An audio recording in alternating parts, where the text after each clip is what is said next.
All right, everybody. We are here today, gathered together, brothers and sisters, although mostly brothers, let's face it, to watch USA versus Japan Olympic soccer men's national team. Yes, I call them the men, even though they're technically under 23. It's the men's national team competing in the Olympics. Um, I do see that there is some confusion about the start time of the game. So I understand this confusion because if you click on the link that I put there, which is the link on US Soccer for the time of the game to start, it says that it's not starting for another 74 minutes. And yet, the time that they put out on their own platforms is 8 p.m. Eastern Time. It is currently 7:46 p.m. Eastern Time. And yet, it says live in 73 minutes on the YouTube thing. So that just yet another reminder about how incompetent U.S. soccer is. They can't even set up a proper YouTube stream. Now, granted, neither can I, but then again, I don't have a $200 million a year budget. Now, do I? So, let us take a look at the starting lineup, which has already been released, and hopefully they will sort themselves out on that YouTube stream. If you don't want to watch it on YouTube, which I recommend, watch it on Universo. If you have cable TV, watch it on Universo. If you don't have Universo, go to Fubo TV. Fubo TV. Right? And .com. FUBOTV.com. FuboTV.com. Get a free 1-week trial, and you can watch it. That's where I will be watching it because I do not want to give U.S. soccer my attention. Hopefully, they will sort out that timing issue that they have put up. Some poor intern, probably managed by, what did the straight red card call him? Something with shit in it. I don't remember what it is, but the straight red, they get it. Let's take a look at the starting lineup here, okay? This is the starting lineup. Now, of course, not to be too harsh on U.S. soccer, but we don't have a formation or even subs in this graphic, so we're going to have to try to deduce what this means. So Patrick Schulte in goal. I think that's the right decision. He's probably the most competent under-23 goalkeeper right now. Back four is Bryan Reynolds at right back, Caleb Wiley at left back, Walker Zimmerman and Jonathan Tompkinson as center backs. Now, Jonathan Tompkinson spent the season on loan at League Two, okay, the fourth division of English soccer. So how he handles Japan will be interesting. Walker, he should be fine for this level. These are under 23 players. Now, midfield is interesting. There's two guys that can play striker, but I don't know which one. Very likely Duncan Maguire is not playing on the wing. Okay, so my guess is this is a 4-4-2 with Taylor Booth on the left, Tanner Tessman and Paxton Aronson in the middle. Tanner Tessman is the captain. And then on the right, you have Griffin Yow with Johan Gomez and Duncan Maguire up top. The turd in the background. Thank you. Yes, that guy. Probably managing the intern who mistimed. It says 8 p.m. Eastern time on the graphic, and yet it says live in 70 minutes. That means they scheduled it for an hour later than the game is supposed to kick off. And there are 400 people waiting. Why is it so hard for U.S. soccer to get things right? Now, before I go on another rant for them, let me just say this. I am not a big fan of several players. Duncan Maguire, Johan Gomez, Jonathan Tompkinson. I would rather have seen like a Kevin Paredes on the wing, for example, with one striker up top like Damian Downs.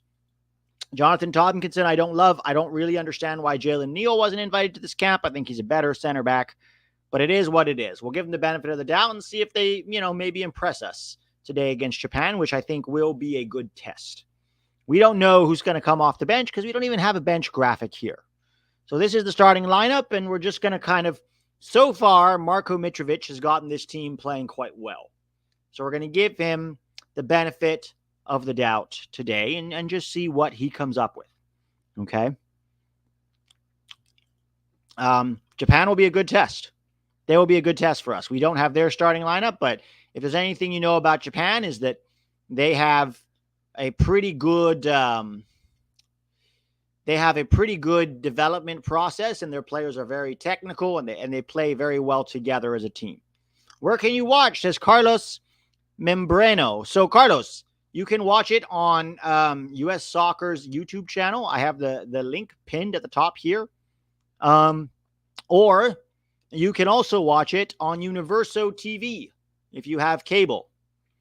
Or even network television. It should be. If you have network, it should be there. If you don't have that and you still want to watch on Universo TV, go to FuboTV.com. FUBOTV.com. All right. What do you think of Weston to Villa? Honestly, I don't know what to think. His first stint in the Premier League did not go that well. And it is telling that Juve want to get rid of him. I think that's a little unfair. How much he'll play, I just don't know. We can make all these projections. We don't know until the season's going to start how much he's going to play really and where he's going to play. Okay? There are 400 people in the chat, gents. 400. And yet we only have 50 likes.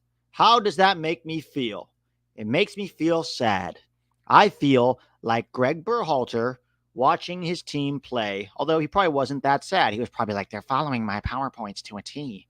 I'm very, very pleased. Only individual mistakes stopped my PowerPoint from working. All right, so the game should be kicking off in just a few minutes here. If you're on Universo like I am, there is some telenovela playing called, I don't know what it's called. Anybody know what this is called? It's quite interesting. There is a woman in a straitjacket in a padded room, and a nurse is kind of whispering evil things into her ear. Oh, now there's a man in a suit, a very handsome man in a suit. All right. Is he come to rescue her? We don't know. I don't have the sound on, so I can't really tell. And even if it was on,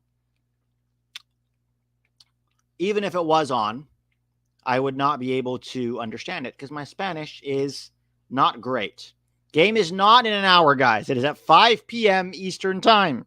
That is in 7 minutes. You are confused because U.S. Soccer stream was scheduled poorly. So they scheduled it for an hour from the start. That's why you are confused. The game still starts at 5 p.m. Eastern, and I will be streaming at 5 p.m. Eastern. As you can see, even if you go to the Universo, it is there. So it is still starting. I apologize for U.S. Soccer's incompetence, but that is out of my hands. All right, I have removed. Let's put this down so we can get the timer going. Sorry, EST, 5 p.m. Eastern Standard Time. 5 p.m. Eastern Standard Time. One more time for those who didn't hear me. 5 p.m. Eastern Standard Time. Just like with most things, don't trust U.S. Soccer telling you it's going to be at 6 p.m. because they misscheduled it on their YouTube channel. Watch, I'm totally wrong. This is going to come back and bite me in the ass. Sorry, I am confusing you all again. Sorry. Okay, see, I'm as bad as U.S. Soccer. That's the moral of this story. 5 p.m. Pacific, 8 p.m. Eastern. Everybody, comprende now? My bad. I will hold my hand up. Unlike U.S. Soccer, who does not admit when they fuck up. I will admit when I fuck up. I fucked up, guys. I am responsible. I will not blame the players for this mistake. I fucked up. 5 p.m. Pacific Standard Time. That is all you on the West Coast. Washington, Oregon, California, and probably a few other states. Eastern Time, 8 p.m. Eastern Time. That is you East Coasters. All right? 7 p.m. Central Time for all you Midwesterners. All right? And for all you mountain-dwelling mountain men, it is 6 p.m. your time, mountain time. So 5, 6, 7, 8. I apologize for my errors. And yet I corrected mine. Let's see if U.S. Soccer has corrected theirs. They still have not. They are still saying live. I'll show you the error that's confusing everybody. Hang tight. Let me stop this screen here. And I will share.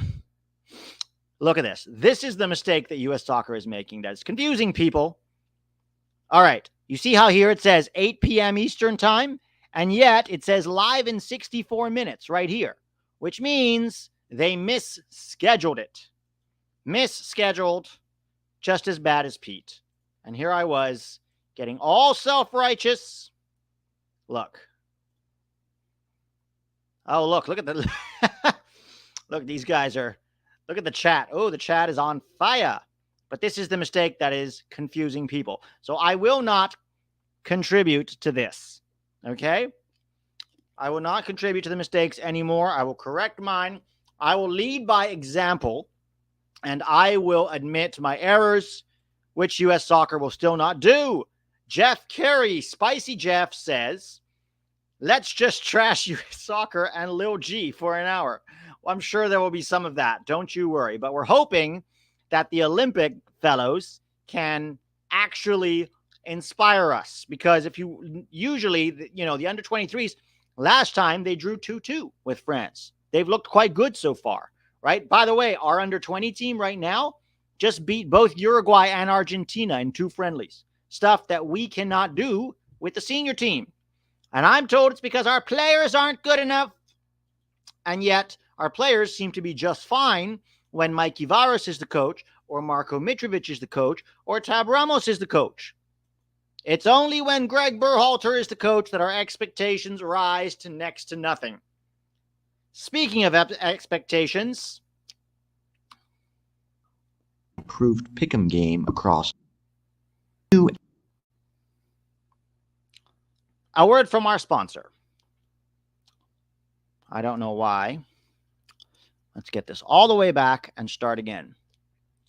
Dude, I'm almost as bad technologically as the interns at U.S. Soccer. Let's face it.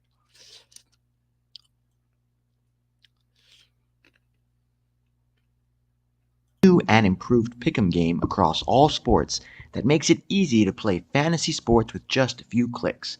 Each sport allows you to build a parlay that includes between 2 and 5 predictions about the outcomes of player projections. As you would expect, the more picks you include, the greater the potential payout. Don't go crazy with it and play responsibly, but adding a few bucks here and there to a game gives it a little more excitement and stakes.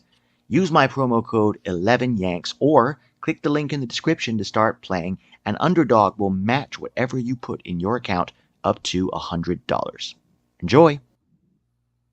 All right. Thank you very much to Underdog. And don't forget, Bet Online, where the game starts. I still enjoy using them. And I use Believe as my promo code. I am having some hauls. It has replaced my vaping. All right. Oh, we're still on the telenovela. Hey, guys, it's 5 o'clock. Maybe U.S. Soccer wasn't wrong. Gianluca Busio out with undisclosed muscular injury. That's not what you want to hear. That's not good, but thank you for the information, Ravens. What you think of Weston to Villa? So, guys, the problem with Weston to Villa is that we have no idea how Unai Emery plans to use him. On paper, it seems like a good idea to leave Juve where it doesn't appear that he's wanted, right? Generally, you don't want to stay where you're not wanted. I think he did a good job this season to try and convince them that he still has value. For whatever reason, they didn't see it. And so, you kind of go, well, if they really don't want you there, is there really any point in staying, right? So I'll say a couple of things. A lot of their midfielders right now, guys, are injured. I think Boubacar Kamara is injured. I don't know how long he's going to be out for. Yuri Tielemans is injured, right? Central midfield. It's a groin injury. We don't know how long he's going to be out for. Jacob Ramsey, currently injured, but he should be fine coming to start the season again. Who was it? Nicolo Zaniolo is also injured. He's got a metatarsal fracture. That's at least 6 weeks. Leon Bailey's injured. Buendia is in. They have a lot of guys that are injured. So maybe to start the season, Weston McKennie should be fine, hopefully. But we don't know how they plan to use him. Do they plan to use him as, a winger, the sort of the way that Juve, a wing back, sort of the way that Juve is using him? Do they plan to use him as a midfielder? Zaniolo is supposed to be leaving. That's possible. Oh, look, U.S. Soccer. The stream is on for U.S. Soccer, and yet I'm still watching Telemundo on Universo. Come on, Universo. Let's switch over here. All right, if anybody doesn't have Universo, go watch on U.S. Soccer's YouTube stream. It has begun. Emery is a very good coach, and I think he will work well with Weston. Ah, look, here comes the stream. Is it? Is it coming? Copa America ad. Thoughts on the starting 11? So right now, Cade, I am willing to give the benefit of the doubt to, Coach Marko Mitrovic because he's earned it with this team so far. They've looked quite good. I'm not a big fan of Johan Gomez, Duncan McGuire, or Jonathan Tompkinson. There may be other concerns that I'm not aware of. So we're giving him the benefit of the doubt right now. We'll see how this looks, okay? Other than that, Taylor Booth I like, Griffin Yow I like, Bryan Reynolds and Caleb Wiley should be good, Patrick Schulte in goal. Zimmerman is experienced, if nothing else. Paxton Aronson, is probably a good choice at the 10. Mcglynn, I would probably have started maybe more like a Jalen Neal. Tanner Tessman has been very good.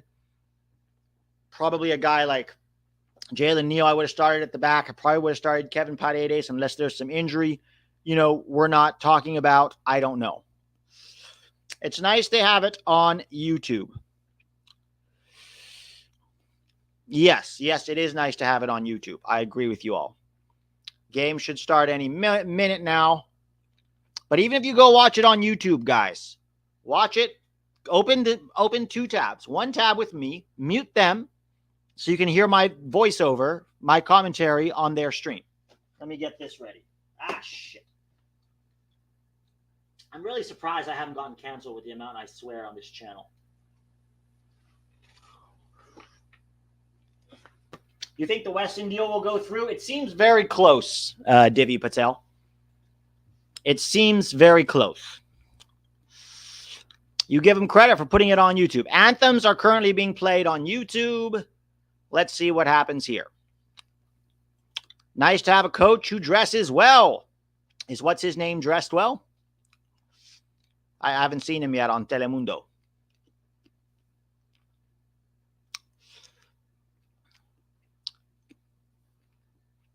Mac Ryan says, our under-20s and under-23s always seem to be decent. It's that one step beyond that's where we struggle. Yes, that is correct. And what is the common denominator there? Because the players graduate from U20 to U23 to the senior team. And they always look good at U20 and U23. And they go to the senior team, and all of a sudden, it's like, are they soft? Are they softy? No, they're not. They just have a coach who's an idiot. And by the way, I was told by somebody at US Soccer that calling Greg a moron was crossing a line. Yes, they said that to me. Believe me. All right, guys, come on. Let's get enough talking. Let's play.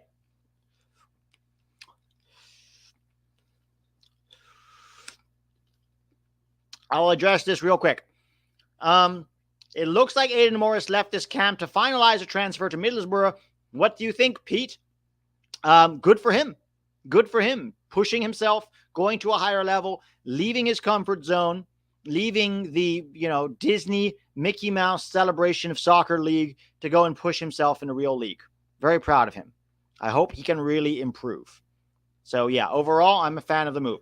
I probably would have preferred, somewhere like, I don't know, the Eredivisie just for his technical development. But Michael Carrick is a very good coach, and I think he can learn a lot with Middlesbrough as well. Tack is doing some tournament in Orlando, some soccer tournament for his Patreon people or something. So he is not here. LOL, US Soccer Stream chat is all fire, Greg. Oh, I know. All right. Let's play, boys.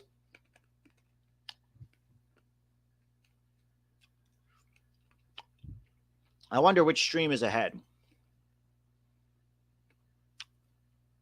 Will he vlog the pickup game? I have no idea.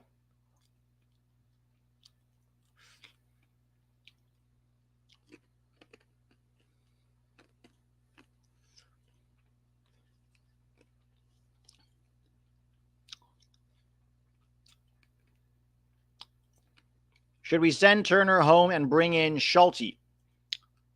No, Schulte should stay with the Olympics for now, guys. It's premature, in my opinion. I think if you want a replacement for Turner, it probably has to be Ethan Horvath at this point. I don't think Schulte's ready for the senior team, honestly. I don't. If they can put him at right wing or right mid, he is good. Can pick a pass, but not the best drug per. Okay. That is confusing, Mac. I'm sure you mean something else. Just clarify what you mean in the comments. All right. Game is about to kick off here. Griffin Yow reminds me of somebody, and I can't quite place it. He looks like some 90s skater movie villain, but I can't quite place who he looks like. Is it just, am I the only one? Oh, game has started. Yeah. All right. There we go. Perfect. All right. Japan going from left to right wearing blue. The U.S. going from right to left wearing white. We start with a long ball for Japan. And I don't know any of the Japanese players' names, guys, so please forgive me that. Oh, skips past him, and the cross is easily held by Patrick Schulte. Bright start for Japan here.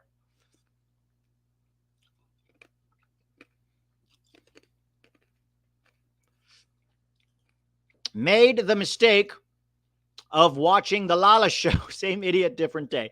Yeah, man. Lala's is just going to be screaming nonsense at you. Oh, all right. Breaking nicely here. Oh, good attempted through ball for Taylor Booth. I can't tell what this formation is going to be.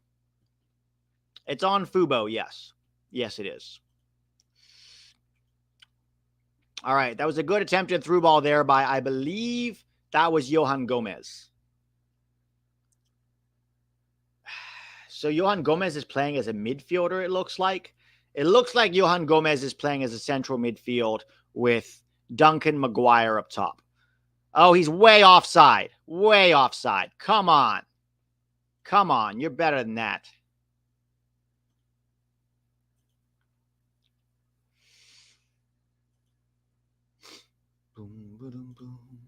All right, here comes Japan. I'm almost a full minute behind. Oh, shit. That's not good. Okay, let me see if it's faster on US Soccer YouTube, and then I can try to get that one up, although I really don't want to give them my attention because they are full of it.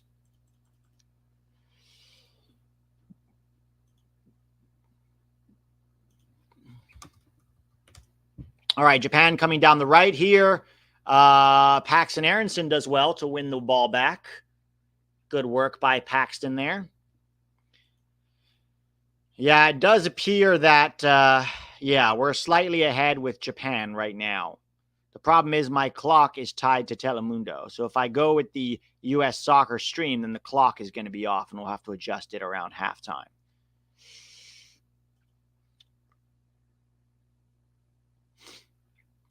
All right, Patrick Schulte on the ball. It looks like we're playing out of the back. Tanner Tessman is the 6. You mean you don't bring your 10 all the way back into the defensive third to receive the ball? No, that's only something we do with Greg Berhalter, where we use Giovanni Reyna in every other role except the one that he's actually good at.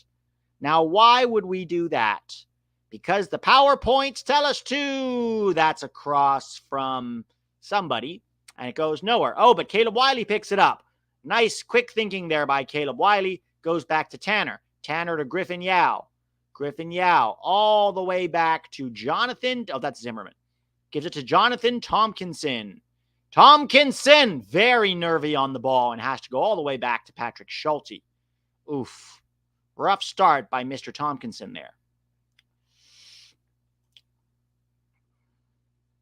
Gonna sick the dogs on him. Said it all, my man. Said it all. No, it was, tonight we sick the dogs. We dogs. Are you ready? Or whatever. It was something along those lines. Long ball over the top. How dare you? Don't you know we're supposed to keep patient possession and wait for an opportunity to cross? What nonsense is this, Marko Mitrovic?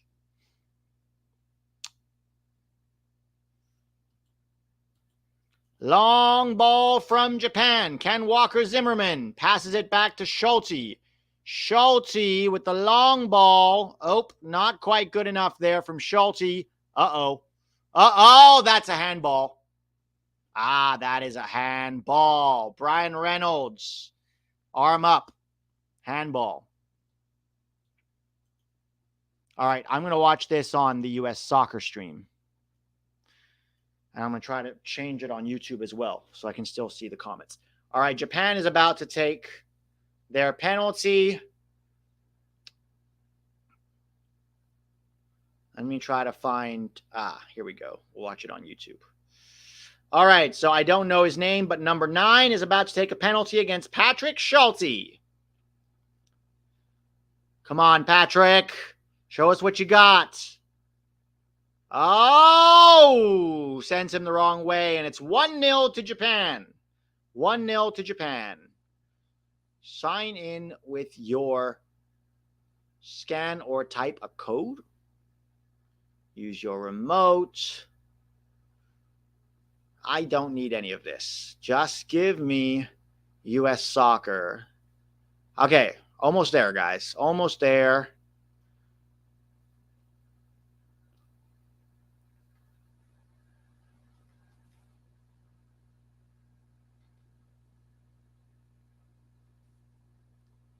I click USS, and it gives me USSR, which I suppose is understandable.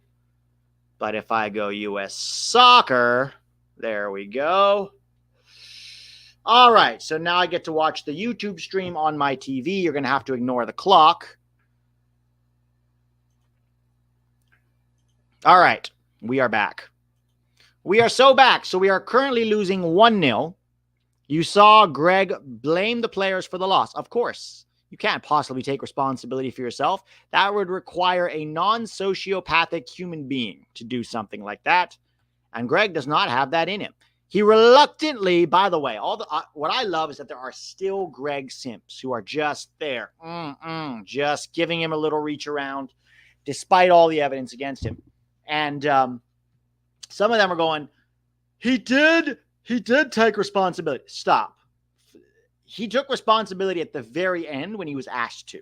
He started off by blaming the players, and they were like, well, Greg, what fault do you have in this? And he's like, yeah, I guess we kind of have to take responsibility. But the whole time he was talking about what the players did wrong. You know, instead of like, I didn't set them up right, or I put them in a position not to be successful. And he's not totally wrong. The players did make a lot of mistakes, but so many of them made mistakes, you have to start wondering why. Because they don't make these kinds of mistakes with their clubs. All right, it's 1-0 to Japan. Come on, Griffin. Who does Griffin Yow remind you guys of? I still don't have an answer to this, and it's bothering me. Some movie kid, I think. Oh, what a beautiful ball, Tanner Tessman. Was that Tanner Tessman or was that Walker? What an absolute ball. Hey, stop standing there. Let's go. Was that? I swear to God, if that was Walker...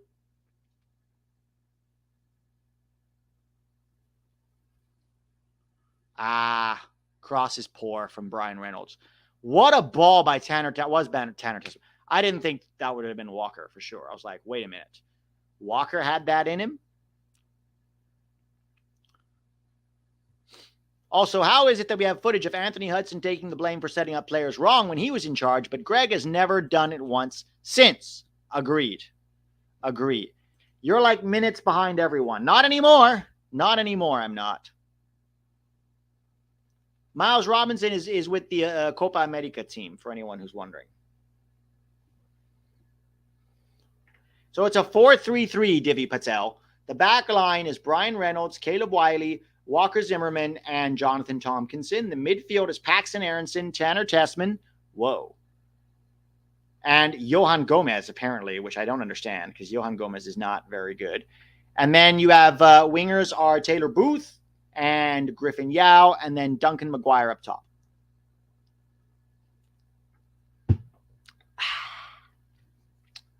All right, another cross here by Japan. Bryan Reynolds passing it to Walker, who was not paying attention. Oh, Jesus, Walker. You are the experienced guy. Walker needs to be held to the highest standard on this team because he is the most experienced player. Oh, my God. What terrible passing out of the back. Jesus. All right, goal kick for the U.S. We're about 10 minutes in. Japan already doing well here. 1-0 up.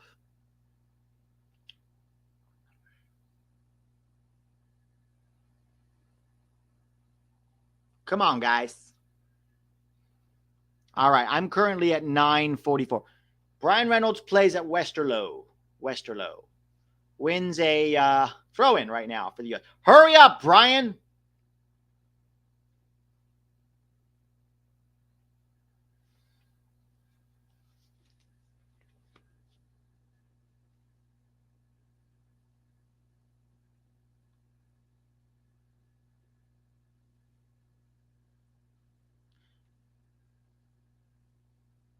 Here comes Japan. All right, Japan keeping possession quite nicely. Yeah, that neck tattoo is not great, is it? The stars tattoo on his neck, it doesn't really suit him at all.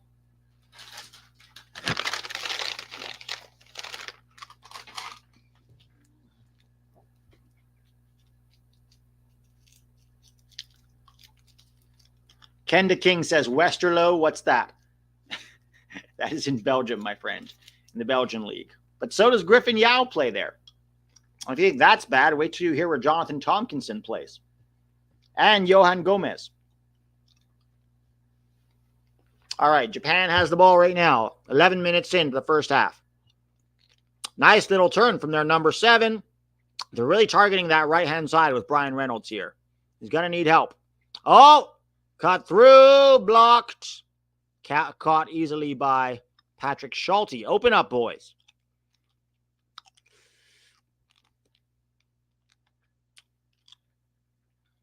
Wow. Bryan Reynolds got foxed way too easily there, guys. Way too easily. Not a good start for him. Not a good start for him at all. All right, Pete, I know Saturday wasn't a good day for us, but let's hope the summer gets better. Albert, we all hope for this. We all hope for this. Walker Zimmerman on the ball. Back to Schulte. I want to see how much Schulte has improved on the ball.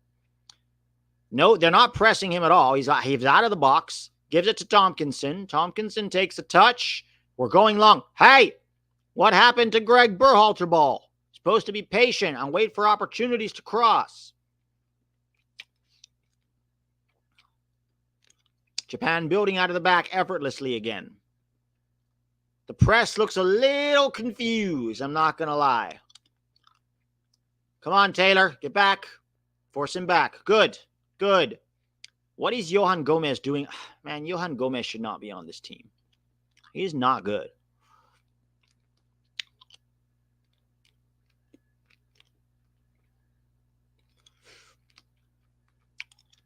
There's no way he starts Shaq Moore against Brazil, bro. There's no way.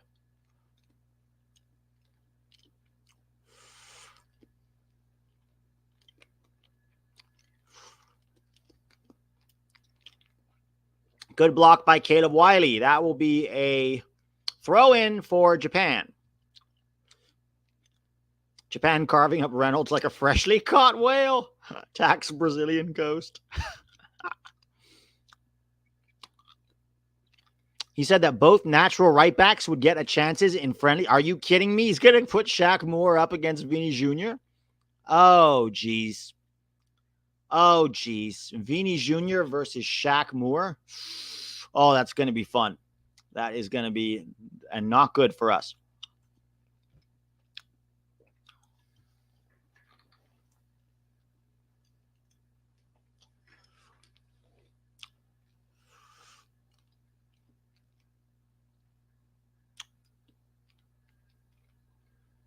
All right, Japan has the ball. We're currently sitting in a very low block, about 13 minutes in.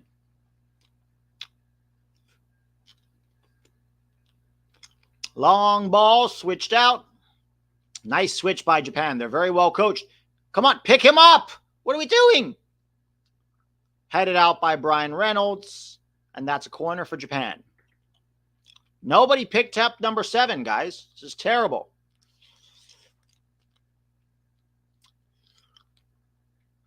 Marko Mitrovic does not look happy, as he should not be.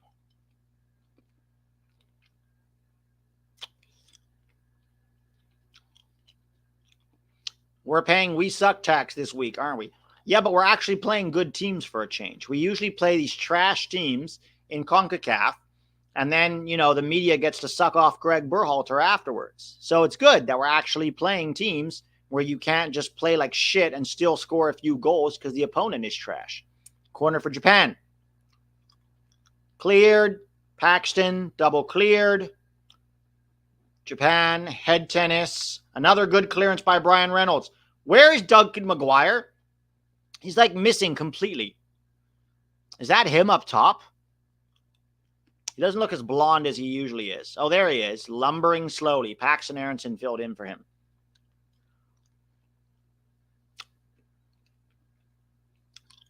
Japan's having all of the ball. We can't even get on the ball right now. That's how bad this is. We also have Jonathan Gomez and Duncan McGuire. We have a lot of guys on this team that are not good on the ball, right? Jonathan Tompkinson, Walker Zimmer. Oh, my God, another shot. What is this? What is this trash?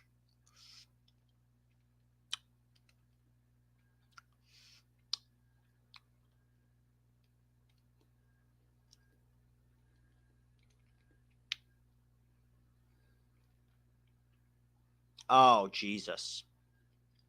Number 18, completely unmarked in the box. But this is a very bizarre midfield, right? Jonathan Gomez, Johan Gomez in midfield. He's not good. Duncan McGuire can't hold up the ball. Jonathan Tompkinson and Walker Zimmerman cannot pass. Certainly not under pressure. Bryan Reynolds, poor so far, giving the ball away again.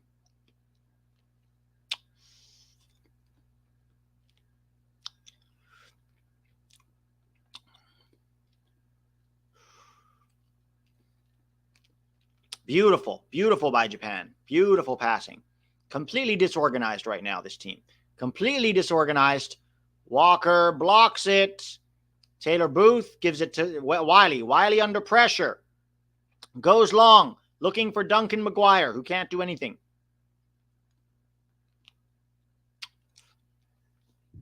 Can we please get Jalen Neal on the field? Nobody can pass out of the back.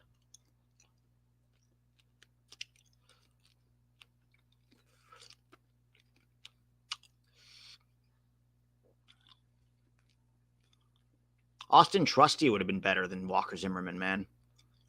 Oh, my God. Oh, my God. Japan almost scored again. They're absolutely schooling us right now. It is all Japan. It is nonstop Japan. They still have the ball in our final third. Chipped over, brought down, shot.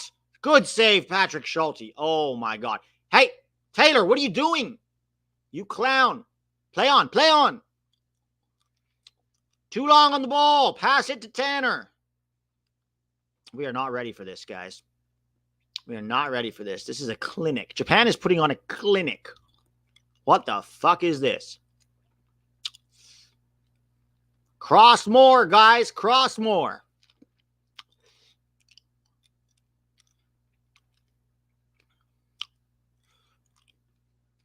Japan with a through ball. All right. Excellent ball there by Tanner Tessman for Duncan McGuire, who's offside. Oh, jeez.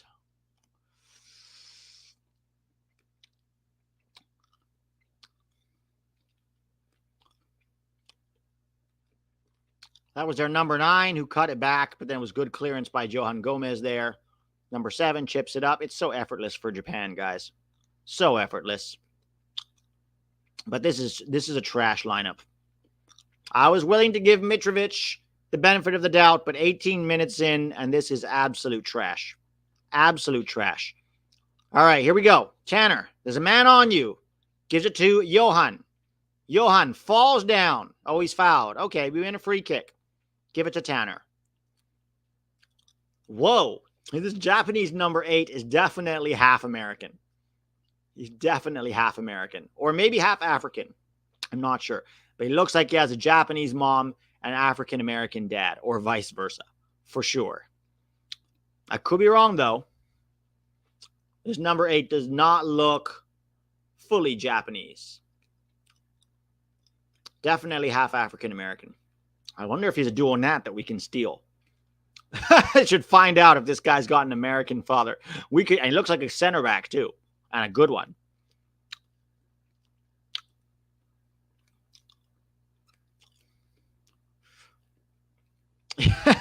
Oh, headed on by Walker. Easy catch.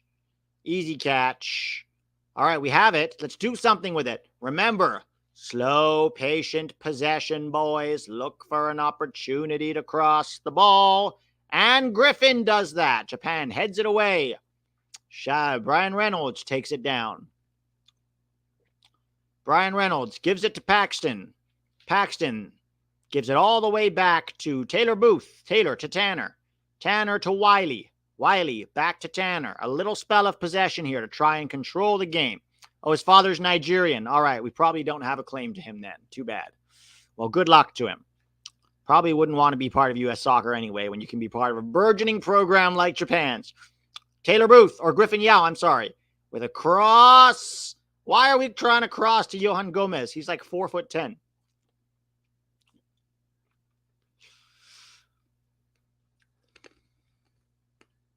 It seems like we are definitely playing Berhalter ball. We get it out wide and we put a cross in.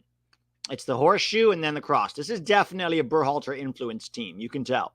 You can tell the way they're playing. Compared to the way Japan play, you get a little bit of possession and it's give it to the wingers and then put a cross in. Kildew says, sorry, I don't want to be the one who says it, but whatever you're sucking on is a little much. Okay, last one. I'll stop. Oh, shot from Griffin Yow.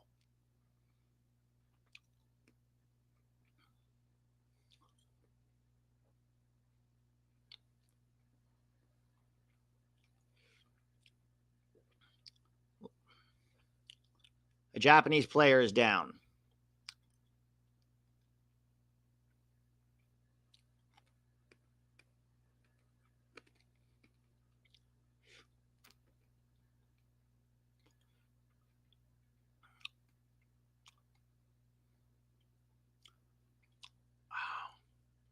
Yeah, that was a shot by Griffin Yow. It was way over. Or was that Taylor Booth? They look so similar. I think that's Griffin Yow. He's number 18. Booth is 10.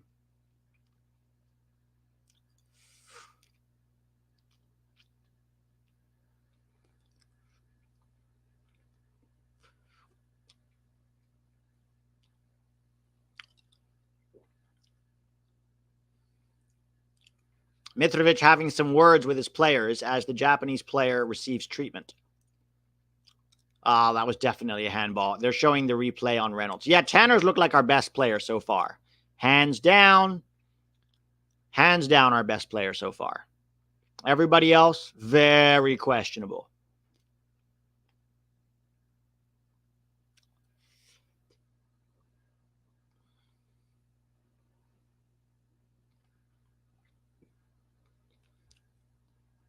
I don't know if this number 7 will be able to continue. He got Tanner's elbow in his jaw, it looks like. Ooh, that Japanese coach looks like a hard ass, doesn't he? He looks like you don't want to fuck with him.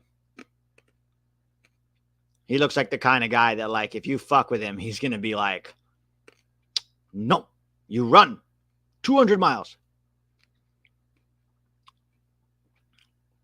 Oh, that's a concussion, man. He shouldn't come back on the field. He's holding his head. Yakuza coach. Yakuza. Yeah, he shouldn't come back on. I hope he's okay. Oh, no, it wasn't Tanner's elbow. It was the shot. It was Griffin Yow's shot that was blocked. It hit him in the head. Ouch. Poor guy. I hope he's all right. He was actually playing quite well. We conceded from a penalty, J. Brew. It was a penalty. Yeah, he took a ball to the head. The shot hit him on the head, and he saved the goal, probably. But, ouch. I hope he's all right, because that sucks.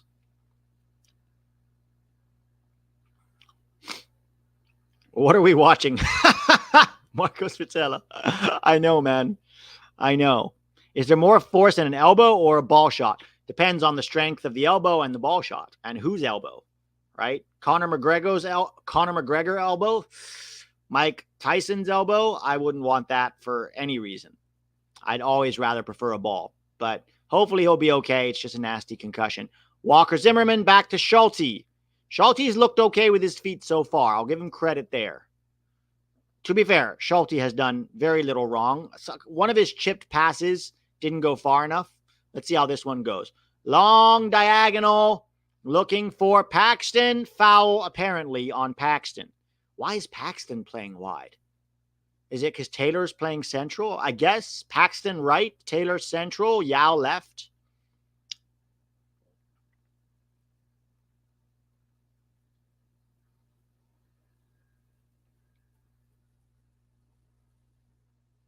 I remember, man, I had a Japanese coach when I worked in India. I was his assistant coach. We were working in the second division in the I League.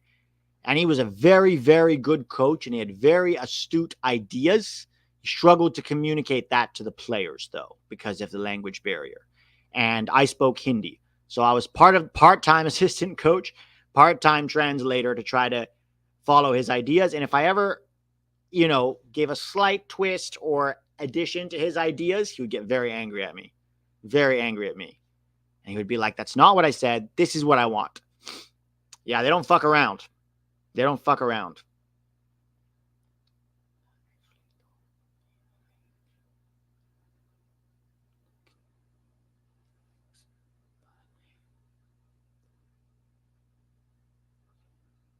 Do you speak Hindi? I used to speak some Hindi. It was never that good. It was okay. It was enough to get around. But that was years ago now, so I don't know how much of it I remember. All right, Japan making us look foolish. Foul by Johan. Man, get Johan Gomez off the field. Man, wait, he's not up to the level. I've said this before. Get Johan and Duncan off the field. Bring on Damian Downs and Kevin Paredes. At this point, even Kate Cole might be better. I speak English, I speak Thai, and then I wouldn't say I speak enough Hindi to say I speak Hindi, but I can get around. And if I go back, I'll pick it up again real quick.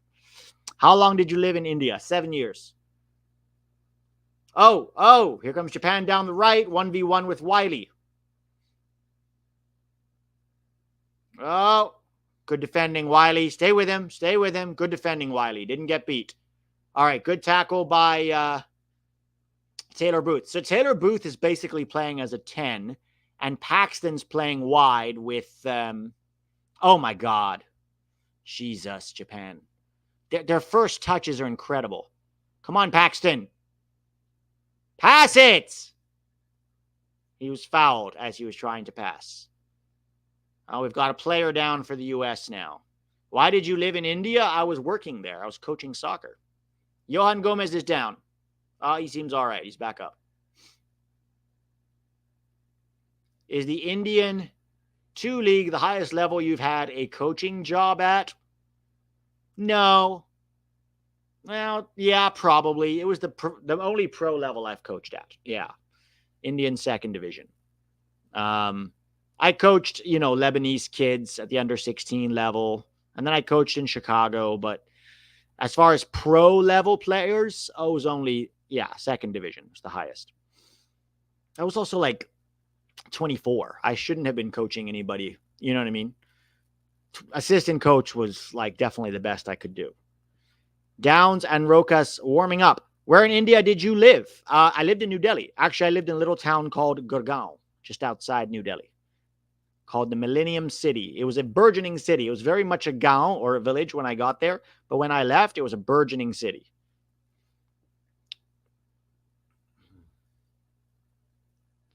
All right, we're really struggling to build out of the back here, which is no big surprise when you have Walker and Tompkinson. Come on, Wiley, let's go.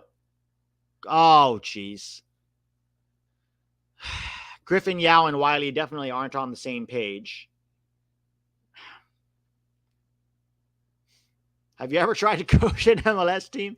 Jack Pineda. In no universe would any MLS team want me anywhere near them. That's not how MLS works. It's for ex-players, really, and people who take all their U.S. soccer coaching licenses and say, yes, sir. Once I did a few U.S. soccer coaching licenses, I realized how full of shit these guys were. So full of shit. All right, here comes Japan again, down the left.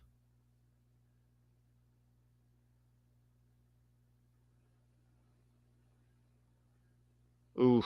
Oh, Reynolds foxed again. Oh, man, what a game. Reynolds is having an absolute shocker of a game. Japan still has the ball. Bro. That's like some MLS level defending.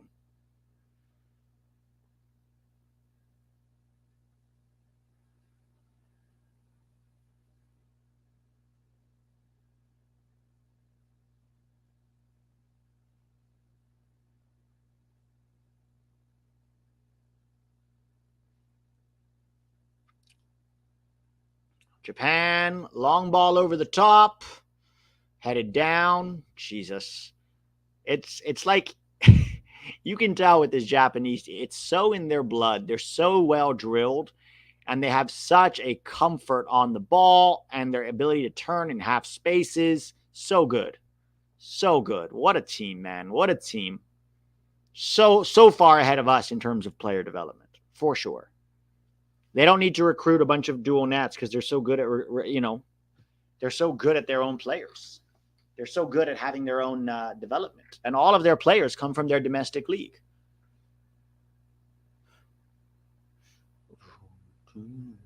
I don't know if they'll compete for 2026. They still need some world-class players, but they could definitely do very, very well. And if they keep going, they still need to get 2 or 3 really, truly world-class players if they want to compete for a World Cup, right? That's the problem.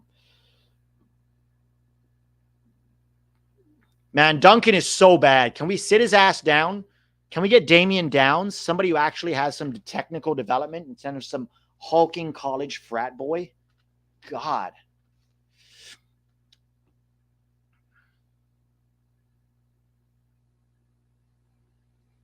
Japan still has the ball.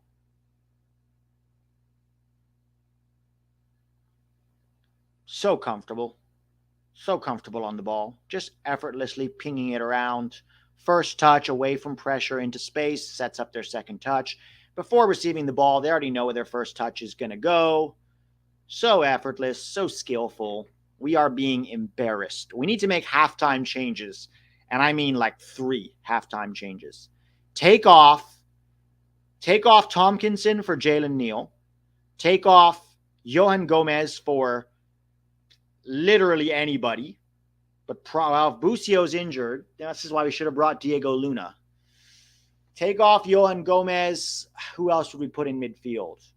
Should have brought Diego Luna. I would just bring Kevin Paredes on, probably. Even if he has to play central, or have Griffin Yow play central and put Paredes on the left. See, this is why we should have brought Diego Luna. Maybe bring on Esmir and have him play as a 10. Esmir Baraktarevic. Or bring on Jack Mcglynn. Here's what you do. Put Paxton central. Put Taylor Booth on the right. And then have Mcglynn and Esmir. And then take Downs off. Take off Maguire and put Downs on. Take off Johan Gomez and bring on Kevin Paredes if Busio is injured. That's what I would do right now. Yeah, but Esmir is also being coached by Caleb Porter, who's having a terrible season. So he's not really in the discussion. All right, long ball looking for Bryan Reynolds down the right. Reynolds trying to hold off the press here. Too long on the ball, Bryan. And now we end up going back to Tanner Tessman. Tanner Tessman playing as an emergency center back right now. Walker Zimmerman back to Tanner. Tanner back to Walker. Walker to Wiley. Wiley to Griffin. Griffin. We're going to do cross. Offside. What? How is he offside?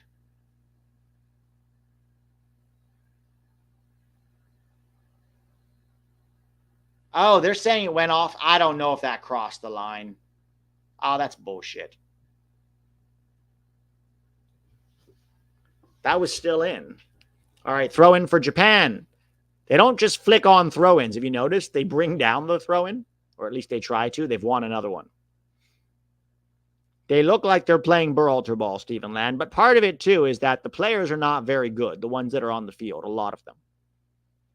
Oh, Duncan, stop. Please, this is so painful. Even when he runs, he doesn't look like an athlete.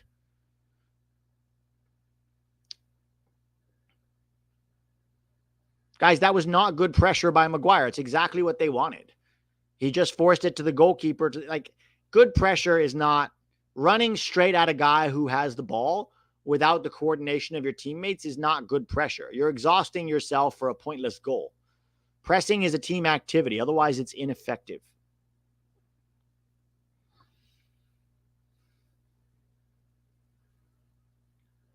He looks like Jordan Morris. That's what he reminds me of when he runs, Duncan Maguire. Oh, please. He barely touched you. You fell long before that, Duncan. Get up. Guys, Aiden Morris is not any better than this. I mean, he might be better than Johan Gomez, but. All right, we have Walker on the ball. Walker gives it to Tanner Tessman. 35 minutes in. At least it's only 1-0. Jonathan Tompkinson. Painful watching him play, man. Painful.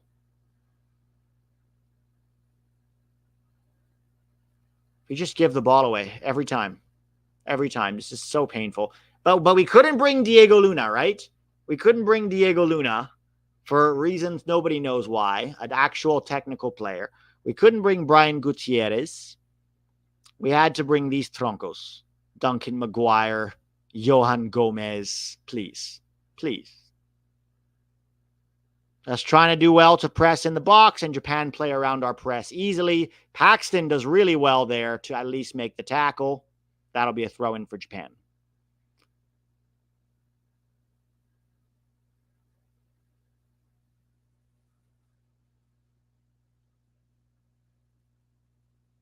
I don't know. That guy caught Wiley before he got the ball. Yeah, he caught Wiley first. Dietz is still injured, Matt Maratta. That's why he's not on this roster. Yeah, Tompkinson and Walker stink. We should bring on Jalen Neal, because remember Jalen Neal in the Gold Cup could actually pass out of the back, unlike Miles Robinson.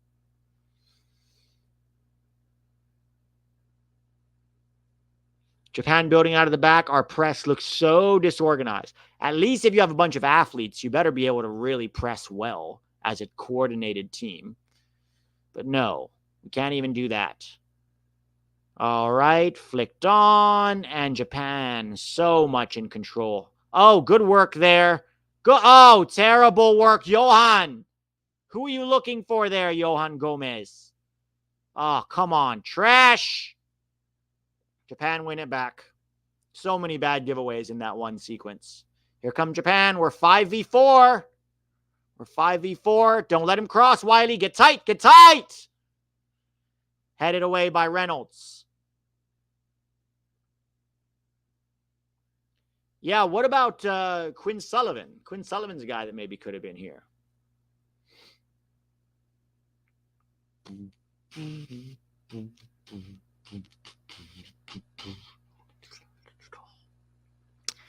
Atal Abdaleh says, Pete, is Japan limited by their lack of genetic diversity? They have the same build and body structures. No, not limited at all. Because that build and body structure has nothing to do with how good you can be at soccer. Right? You can still be fast if you're small. You can still be explosive. Duncan McGuire getting frustrated over what? Over what? Look, Spain won the World Cup with a lot of players, very similar builds to Japan. Yes, they had some bigger center backs like Sergio Ramos, and what's his name? But they are not, you know what I mean?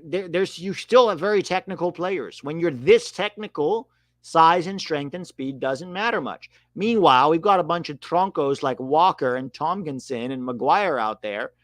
And then we wonder why we can't manage to keep the ball under any kind of pressure. Okay, Walker here. Johan Gomez to Taylor Booth. Everything's so predictable. We can't get it out of the back at all. Nobody can break lines with their passing. Good ball from Tanner there to Wiley. Wiley to Griffin Yow. Griffin Yow. Johan Gomez with the giveaway. Oh, Jesus, Johan. Can we get Johan Gomez off? Oh, no. Reynolds cooked again. Honestly, let's just put Oh, geez. We're 2v2 to 3v2. What? Oh, my God. That was a disaster of defending. Where the hell is Walker Zimmerman? He's supposed to be organizing this team. Look at this. Bryan Reynolds goes for the slide tackle, doesn't make it. Tompkinson gets cooked. All right, it's 2v2. Wiley getting back. Walker Zimmerman there. Walker Zimmerman foxed. Oh, Jesus.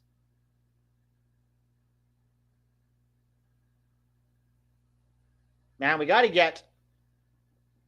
I'm actually going to pull Reynolds and Gomez and Duncan at halftime. That's what I'm going to do. I'm going to put Griffin Yow at right back. That's what I'm going to have to do. Or maybe Jonathan Tompkinson at right back. No, because we need to attack. Griffin Yow at right back. All right. I'm going to bring on Damian Downs up top for Duncan McGuire. Take off Johan Gomez, put Kevin Paredes on the wing, and put Paxton in the middle. That's what I'm going to do. And put Taylor Booth on the left. Or Kevin Paredes on the left, actually. Taylor Booth on the right, Paxton in the middle. That's what I'm going to do. And Griffin Yow take right back. I bet you wish we had Dorsey now. First of all, Dorsey is just as bad, if not worse, than Bryan Reynolds. Don't even start with me. Second of all, he's not age eligible, so why would we bring him? If we're going to bring an MLS right back, it would be DeAndre Yedlin. Griffin Dorsey. GTFO. Zimmerman goat defending in that almost goal. He didn't do anything in that almost goal. What are you saying? He got foxed. What's the point of MLS if they can't produce international quality players? Their job is to try to destroy soccer in America. Destroy anybody who's not MLS. USL, Open Cup, fuck them all. We want to control. It's a business for them. Why do you think JT Batson comes out 3 days after our worst loss since 2009, comes out and it's like, hey guys, don't worry. JT the nerd here. I just want you all to know that our attendance in the last couple of games is up. Of course it's up, you clown. It's all Colombians and Brazilians, right? It's like, don't worry, that's fine. Little San Francisco tech nerd upspeak. Fucking loser. All right. We have the ball, finally, and we are doing nothing with it. Walker with a long ball to nobody. Jesus, we have such terrible options. Did you see Wesley Okundua, 16-year-old, made debut for Wolves in the Premier League? USMNT eligible. Yes, but he's also eligible for quite a few other countries, isn't he? Why would you want to pick us, to be honest? All right, 1v1 with Reynolds. Reynolds, don't you dare get foxed this time. All right, better. Okay, Taylor, out to Paxton. Too slow. We're so slow in the counterattack. How about Rokas Pukstas? Where is he? Let's get Rokas Pukstas out here. Oh, my God. Johan Gomez again? Oh, they did foul him, to be fair. But he felt like he was going down. No, he was okay. That's a fair foul. Will Greek, I don't know why we used it on Walker. We should have used it on Austin Trusty if we wanted another center back. All right, Walker to Tanner. We're playing basically a back three in possession because neither Tompkinson nor Walker can pass the ball. So Tessman has to drop really deep to get on it. Oh, my God, Tompkinson. Patrick Schulte to Walker. Walker to, don't know who that is. Griffin? Or is that Johan? That's Tanner. Taylor Booth is dropping really deep to get on the ball. Oh, look, it's Berhalter ball. Make sure your 10 gets as close to your center backs as possible. They should be like Siamese twins. That's how important it is if you want to open up the field to get more opportunities to cross. Oh, that terrible long ball to nobody, and we've given possession away to Japan all over again. God save us all. Walker wins the header.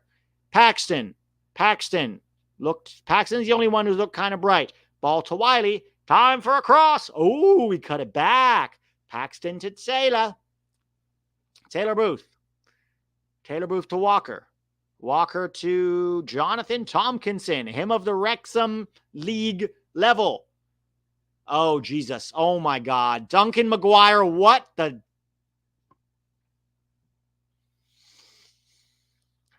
When I call Duncan McGuire a tronco, please understand that that is the kindest thing I can say about him. Kindest thing I can say about him. I'm going to tweet that one out.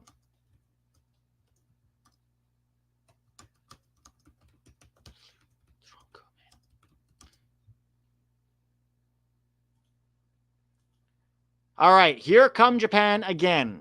Oh boy, guys, this is depressing. Did we really need this after that Colombia game? I was hoping to be inspired. I was hoping that our under 23s would look better.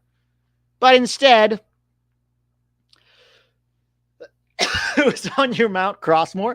Number 1 is Greg Berhalter. Second is Jay Berhalter. Third is Matt Crocker. And fourth is JT Batson, the tech nerd. Walker Zimmerman to Schulte. Oh my God. Oh my God. Under the slightest pressure, we are crumbling. Patrick Schulte, giving it away. Oh, Schulte, not good enough. All right, Paxton. No, that's Taylor. Let's go, Taylor. Through. Oh, come on, Griffin. Oh, good save by the Japanese keeper. Nice ball by Taylor Booth, and very good goalkeeping there by the keeper, because Griffin was about to pull that trigger, and that would have been a very nice goal. Very nice goal. Well done here. Paxton, Aaron. No, that's Taylor Booth. I'm sorry. Taylor Booth does really well, and what a through ball. What a through ball. Oh, inches away from rounding the keeper. Good work in transition, though.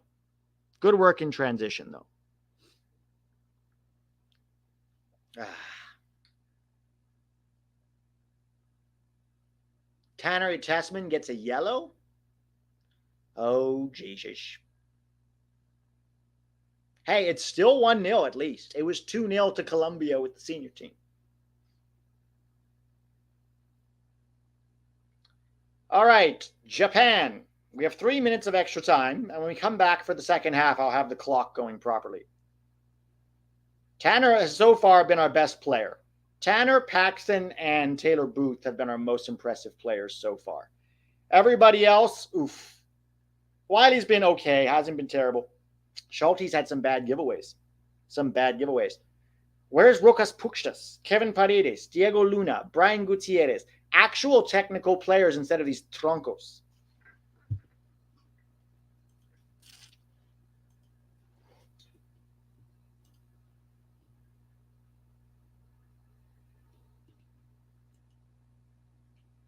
Tanner Tessman is the captain.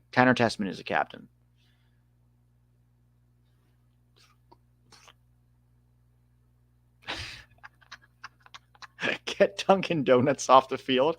Who's Dunkin' Donuts? Who's Dunkin' Donuts?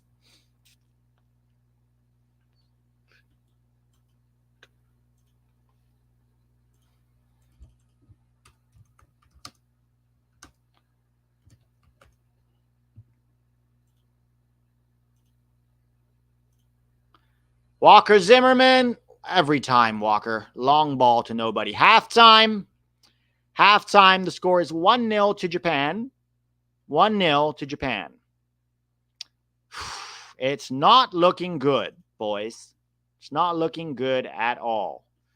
We are currently... It's 1-0, but that doesn't tell the tale of this game. Japan has absolutely dominated from the beginning to the end.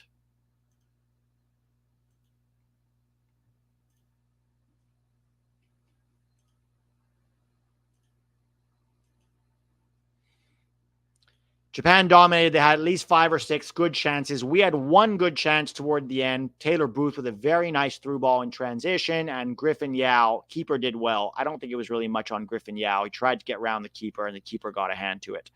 Really good judging of the ball by the keeper there.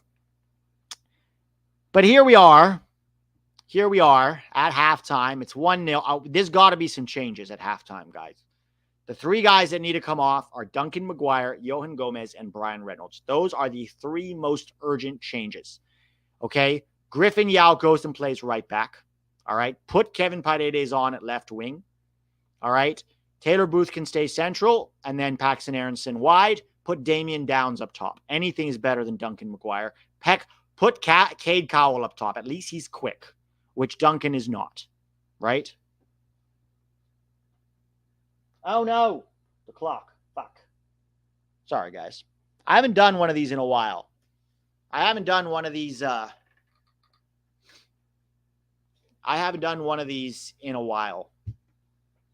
Live watch-alongs. what is happening here? What are they showing us at halftime? Is this like scrimmaging against some college team? What is this? You know, did you guys know that like even before this Columbia game, there was like guys from like college teams or USL teams posing with Pulisic? Like we scrimmaged against USL teams. Really? Is our senior team scrimmaging against USL teams? Fucking scrimmage against each other. Why are we scrimmaging against USL teams? It's an absolute joke. No wonder we're not prepared for Columbia. We come into camp and we're scrimmaging against USL teams. It's fucking nonsense. Who is in charge, man? It's like everywhere you look, U.S. soccer finds ways to be more and more incompetent, right? It's like just when you think they can't get any worse, they find a way to get worse. But don't worry, because JT Batson will develop an app that will change American soccer forever. And Cindy Pardo Kone will funnel more payments to her husband, John Kone, and he'll get paid, and everybody gets paid, and it's all a nice little corrupt circle jerk. And then when things aren't going well, just hire your paid media shills to crank out propaganda and shit on the fans that have any kind of standards in mediocrity. And when, come the next year, roll the tape all over again, boys. Welcome to American soccer. Some days I feel like quitting. Some days I get tired, Some days I feel like quitting. All right. Perry Stein has some thoughts. Until we integrate black and working class players into our setup, we will never reach our potential. I don't think it has anything to do with race, Perry. I think it has to do, certainly black players. Do you know how many black players there are in the senior team? Think about that. Weston McKennie, Tyler Adams, Timothy Weah, Fuller and Balogun, Anthony Robinson, Mark McKenzie, Chris Richards, Miles Robinson, Serginho Dest, Sean Johnson, Haji Wright, Yunus Musa. We have plenty of black players. The problem, actually, at the senior team, I don't think our players are the problem as much, right? I think the players are good. A lot of them. Not perfect, not world class, but good players. All right? Well, where I think is really underrepresented compared to populations is Hispanic players, right? Because a lot of them can't, not all, but a lot of them, particularly the ones from poor communities, and this is where I agree with you, Perry, the ones from poor communities cannot afford pay to play, so they aren't able to get good quality training or accepted into MLS academies and developed well. And MLS academies are a terrible way to develop players. Let's be honest. They're getting better, but they still have a long, long way to go. But I do agree with you that more working class players are needed. And that means poor kids who are hungry, who are not privileged, whose parents are not paying $3,000 to $4,000 a year to get coached, to practice 2 times a week with some coach in between piano and violin and basketball class, and then go to a D1 college or get accepted into a prestigious academy because their mom knows the coach. And then they go in there and they're never very good, but boy, do they run fast at U17 level. And then they get picked for national team camps and they get on the radar and they're respectful and they suck on their lemons in just the right way. And they don't tell, the coach to go fuck himself when he does something stupid. And they say, yes, sir, yes, ma'am, and they shake hands and they smile and they sit in the back of their mom's Mercedes SUV as they drive home before going to prom. These are not the kind of players that are going to make us into the next level. They are not. They are kind players, probably good guys, the kind of player you want to bring home to your mother, but not the kind of players that are going to get us to win a World Cup one day. All right? Sorry, I am on one tonight. And I'm frustrated, guys. I'm frustrated with the way that soccer is run in this country. I'm frustrated with saying the same thing over and over again for years and years and years and constantly being shit on by our media and the Berhalter simps and the soccer dads and not really having a voice in how we run soccer in this country. And it sucks. It sucks because you feel so much of the time very helpless. Right? When I was in India, terrible at soccer, right? But there was a will. There was a desire to get better there. I could see it in the players, in the coaches, and even in the federation. The federation is corrupt as hell. But even within the federation and in the media, there was a desire, there was a hunger to improve. There was a how do we get there? Okay. And it's going to take them a long, long time because they're way behind.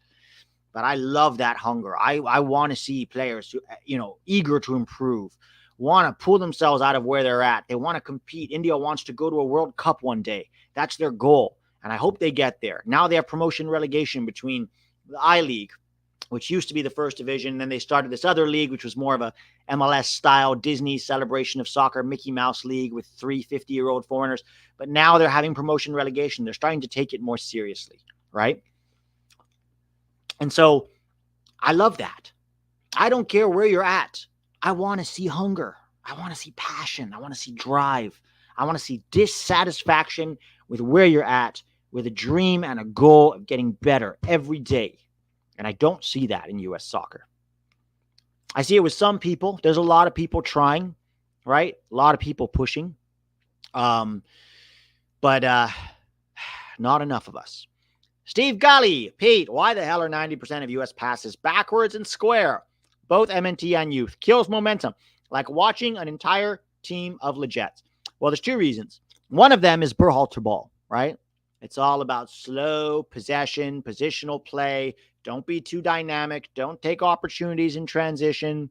Don't try to change the tempo, campos de ritmo. Nothing of that. Nothing like that. Just the same bop, bop, bop, cross. It's like ballet.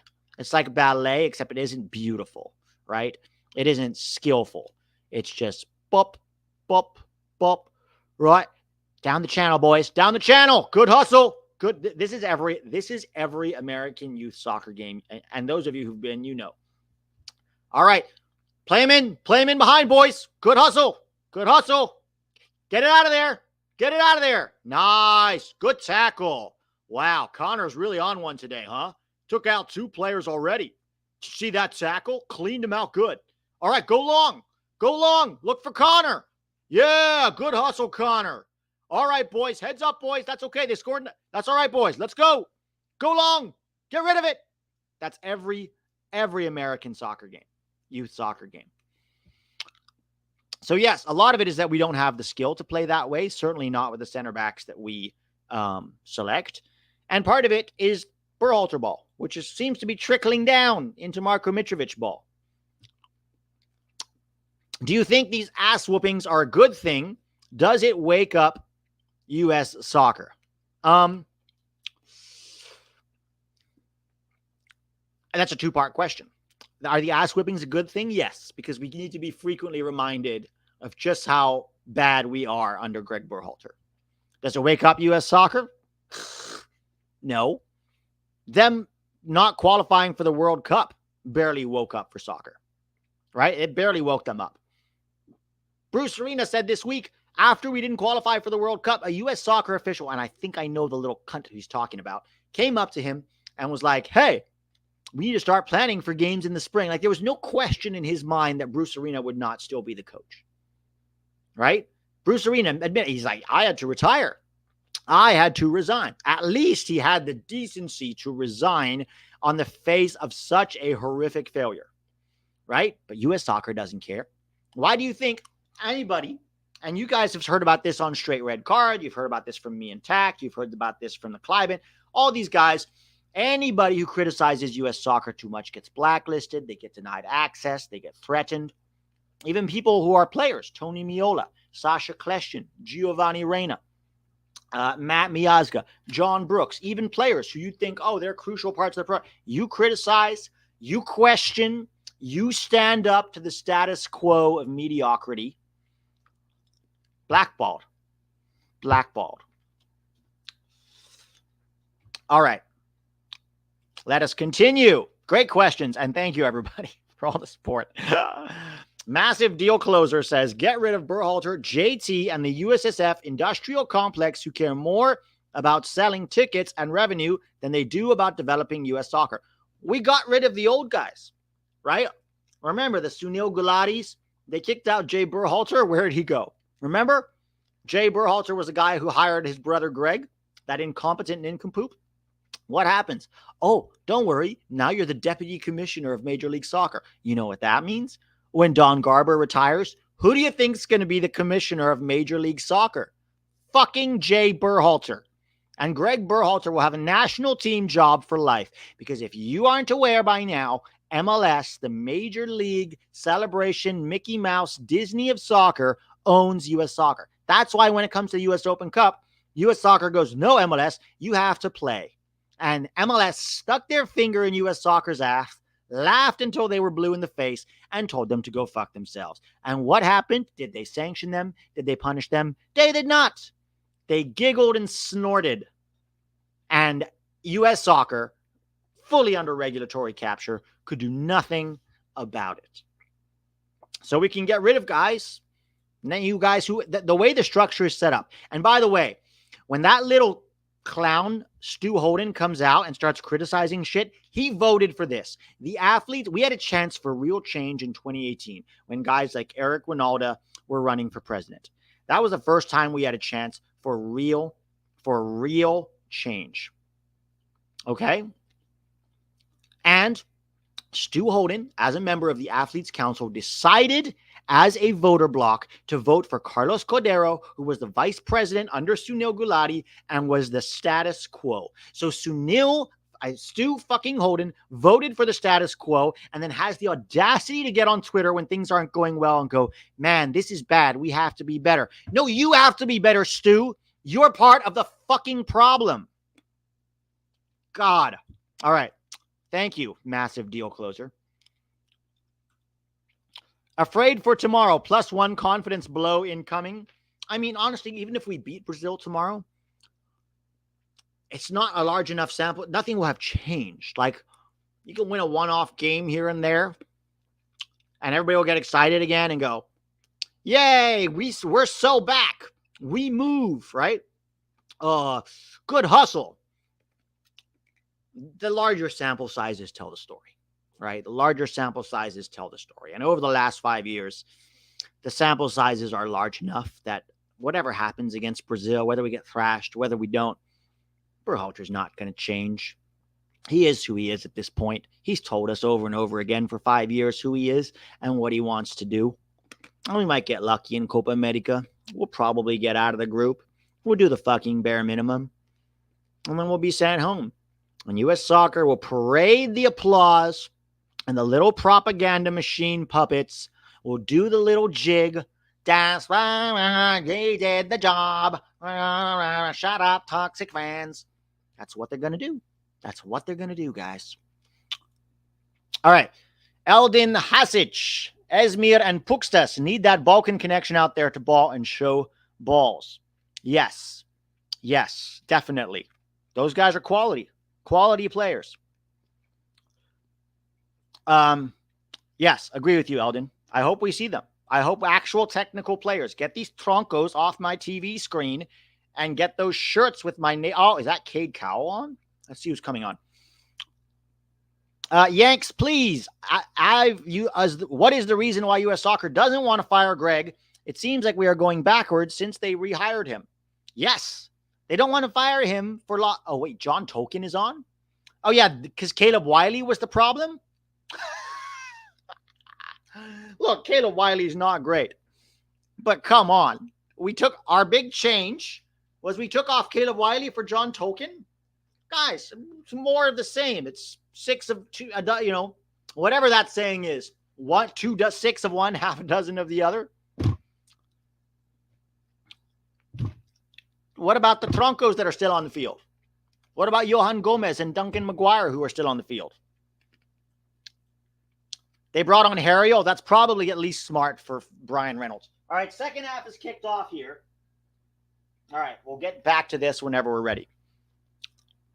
It's BBL. Why don't they want to fire Greg? Because they love Greg. Greg represents everything that U.S. Soccer is. Mediocre, uninspiring, uncharismatic, dull, obeys the status quo, won't upset the apple cart, speaks softly, loves MLS players, loves MLS stadiums. I mean, what do you think? Massive deal closer. Pete, I think they should deploy the amoeba attack and dial up a nickel defense during the second half. What are your thoughts? You guys see that today? Jeff Carlisle tweets out, U.S. soccer players practicing the amoeba attack. They're like all in the 18-yard box, or like less. They're all in like the half circle outside the 18-yard box. It's our amoeba attack. Oh, Duncan McGuire in behind. He runs, and his cross is blocked by the defender that is with him. The amoeba attack. That's like something you tell 7-year-olds. I would never tell my 7-year-olds to do that, but that's something that they do at like U7 youth soccer. Amoeba attack. Everybody gather around the ball and kick it off each other's legs until it pops out. Easy catch by the Japanese goalkeeper. Not a great cross by Nathan Harriel. Josh Nunez, can you please give my twin boys a shout out, Jace and Gareth? They love you. Shout out to Jace and Gareth. Thanks for watching, boys. Keep the faith, unlike me, who is losing it very quickly.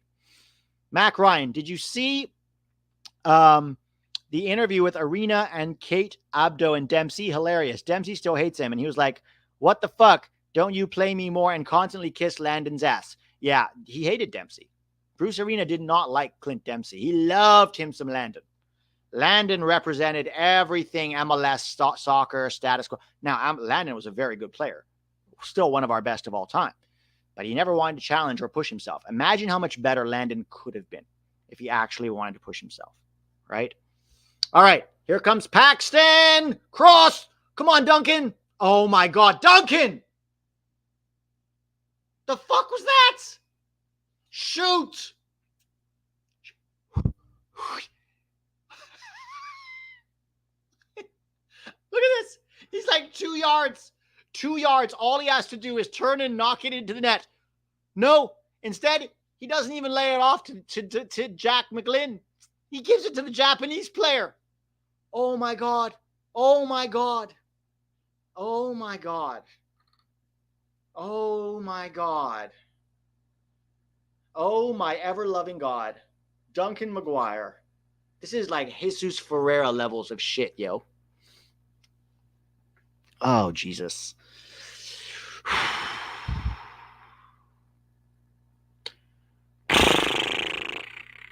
All he had to do was turn and shoot that. Or if the idea was to lay it off to Jack Mcglynn, lay it off harder. He touched it like 3 feet. And all the Japanese defender had to do was pick it up. Oh my God, did we just give it away? Oh my God. Taylor. Walker? Is that a penalty? Walker's so slow to get to that ball. Oh, it's a red card for Zimmerman. No, yellow. That should be red. That was a last man chance. Thankfully, it was outside the box. That's partially on, no, that's mostly on Booth. Very slow recovery from Walker, but that was also a slow pass by Booth. Booth should have done better there. Look at this. Walker is so slow to recover, but Booth has to do better there. That's a poor pass by Booth. How is that not a red?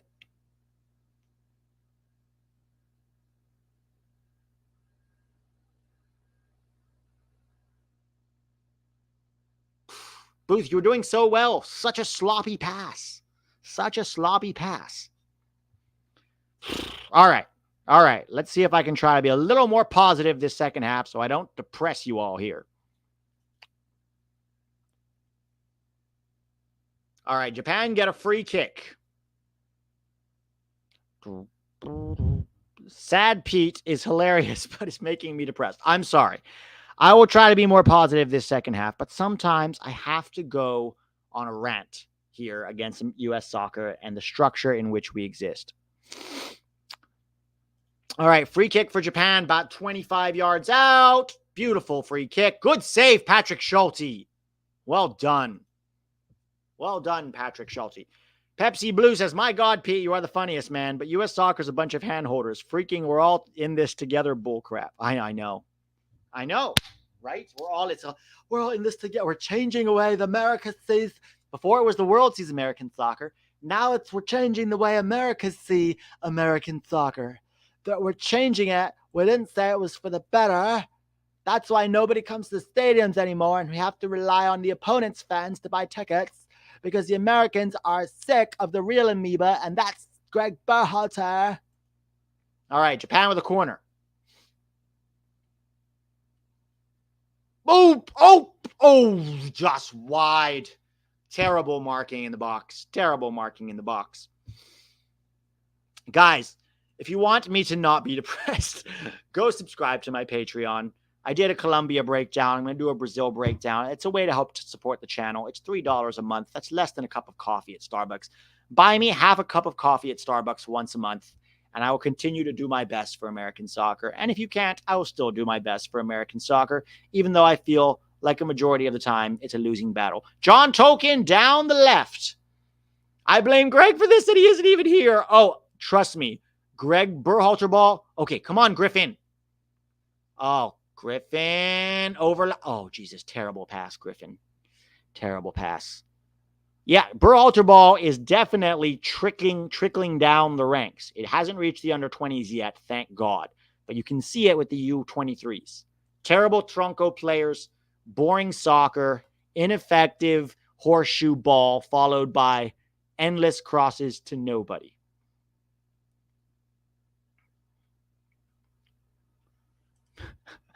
Angry Pete is the comedy we need to get us through this misery.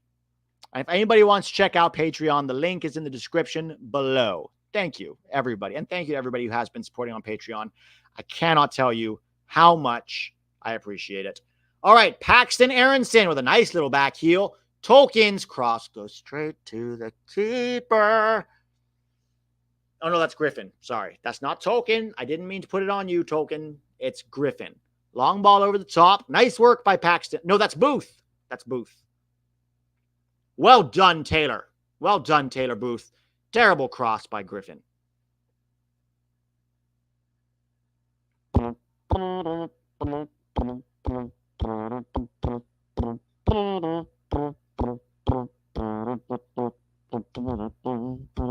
Schulte gives it to Harriel. Harriel to Tompkinson. Back to Harriel. They're under pressure, 2v2, and nobody's showing wide for the pass. How are our center backs on the ball and we don't have our fullbacks pushing wide? Walker Zimmerman, very slow to jog back there. Guys, I missed the clock. I don't even care. If U.S. soccer can be this incompetent, I can at least miss the clock. Angry Pete is the comedy we need to get us through this misery. How would Pete Klinsmann advise Triple G? Klinsmann would not do anything. The only good thing, well, actually, to be fair, Klinsmann was the one that was pushing us to be better, and he hated mediocrity. He wasn't a very good coach, but he would have been a very good technical director because he was constantly pushing our guys. Constantly pushing our guys. Taylor Booth, back to Tompkinson. Tompkinson to Walker. Walker to Tanner. Tanner, back to Schulte.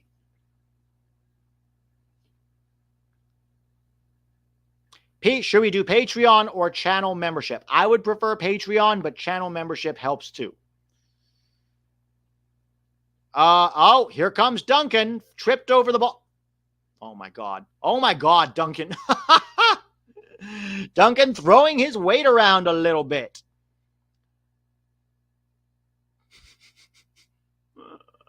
Even when he does something good, he jumps up in the air. Even when he does something good. Oh, stop. He just looks like so clunky. Oh, no.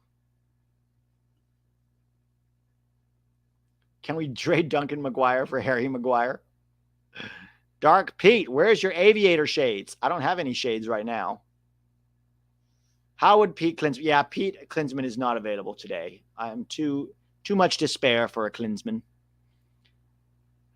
Why is Duncan so deep? Because you have to drop back and receive the ball with your back to goal. Remember what Greg says. We don't need our strikers to score 5 goals. We need them to play a 9 within our system. We need them to play a 9 within our system. Don't score goals, kids. That'll get you in trouble with Uncle Greg. Don't do that. Do what he says.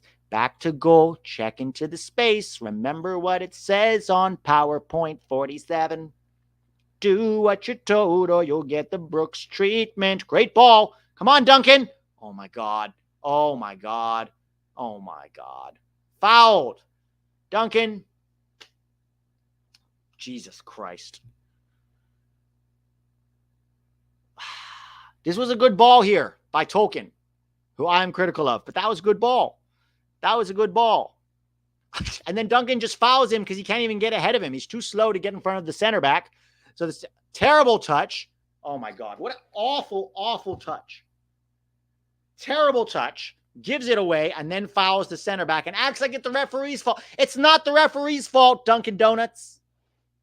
Jesus.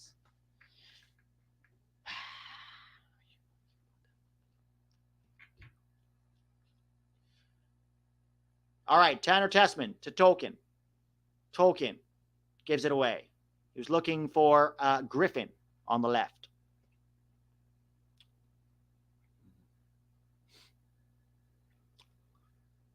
All right, Jonathan Tompkinson. Ball over the top. What on earth was that? Was that Duncan again? He just headed it to nobody. Why is Damian Downs not on the field? Why is Duncan still there? He doesn't even look like a professional player, you guys. It's embarrassing. It is an embarrassment. Tolkien fouled. Tokens looked bright. Tokens looked bright.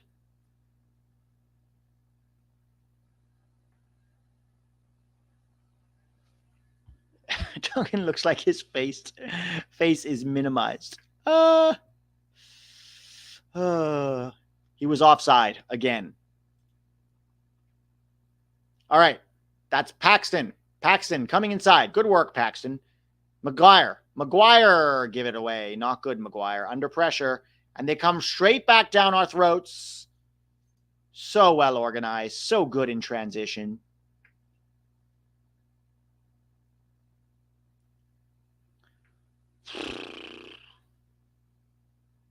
I am not smoking, Daniel. I have not smoked. I quit vaping. Quit vaping. Quit smoking. Occasionally I'll have an edible. Dude, watching Duncan run together with one of Japan's center backs is hilarious. It looks like the Japan center back is running next to his pet duck.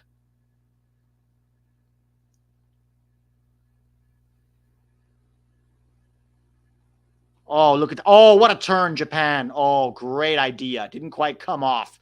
But the little dummy fake to the striker and then the knockback. Bro, what a team.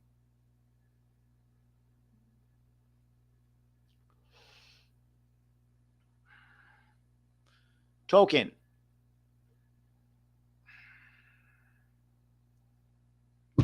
Taco, what do you want? What do you want? You already had breakfast. You already had dinner. And you already went for your walk. Watch the game and be happy. Root for Japan. Okay? You're Mexican, so you can't root for the U.S. Romano reporting an exchange deal between Aston Villa and Juventus. McKennie for Douglas Luiz. I don't think it's just McKennie. I think it's also Eiling Jr. Personally, I think McKennie is a big downgrade on Luiz. Yeah, but it's not just McKennie. It's Eiling Jr. as well. It's Eiling Jr. as well. But thank you, Alexander. I appreciate it. All right, Japan continue to have the ball. What is new? What is new, kids? Not much. Japan passing it around the back and 20 million.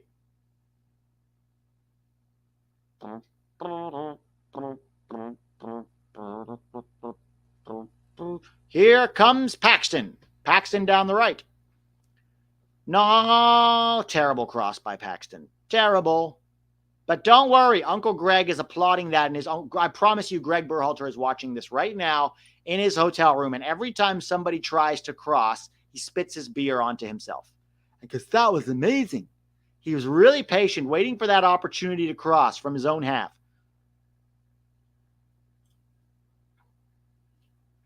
In your opinion, how has this team gotten so much worse since the World Cup?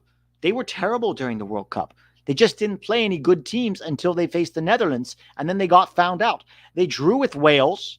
The only result that was okay was a very boring draw with England, in which England looked like they did not care. We got extremely lucky to squeak past an Iran that was literally being threatened by their own government, 1-0. People celebrated like we actually did something, and then we go into the second round, and we look like absolute amateurs against the Netherlands. We have not gotten worse since the World Cup. We just haven't played anybody who's good. The only time we did was Germany, and they thrashed us 3-1. All right, it looks like Ben Kremaski will be coming on. I wonder who's going to be coming on for. Please for Duncan. Please for Duncan Maguire.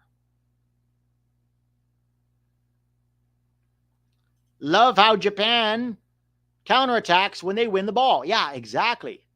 They win the ball. They you know what? They're taking off Tanner. Can we just put Paxton as the striker then?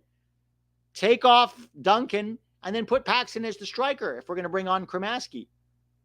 But no, we got to take on the only guy who's actually been good.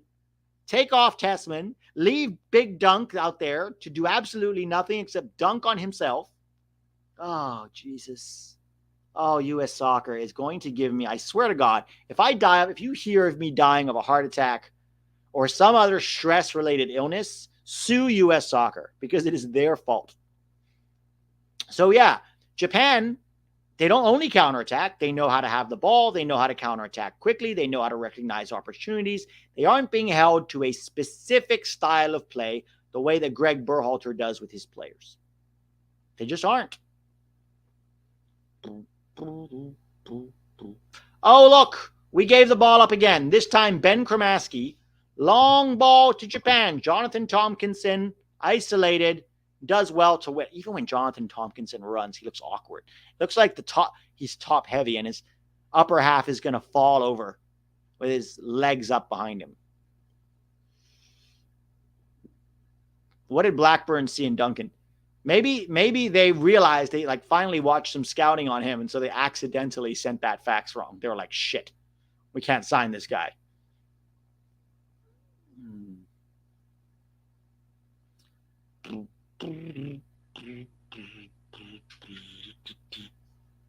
What's up, Taco? Please, I am trying to do this game. Can you not see that? Can you not see? Oh, Japan shoots from distance, and it's over. To be fair, Japan hasn't had quite as many chances this second half. Taco, what? Mom's going to be home soon. I am watching the game. You are disturbing my peace. You're trying to distract me because you're a Mexico fan? Is that what's happening? Here. You already had dinner. What do you want? You already got out for your walkie. You already had dinner. I want Taco on camera. Say hi to everyone. Say hi. Say hi. What's up? Why are you being so impatient? Taco, why are you hiding? Oh, now we're an introvert all of a sudden? Yeah. All right, here comes Japan again. All right, good boy. Now leave us alone. Leave us alone.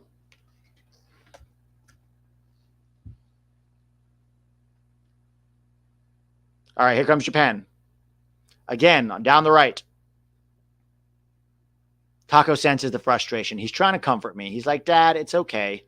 Let's keep your heart rate low so you don't die. I got him from a rescue here in LA.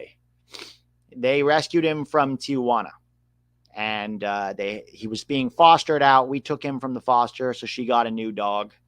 He's a sweet boy. He's a German Shepherd, Australian cattle dog Malinois mix.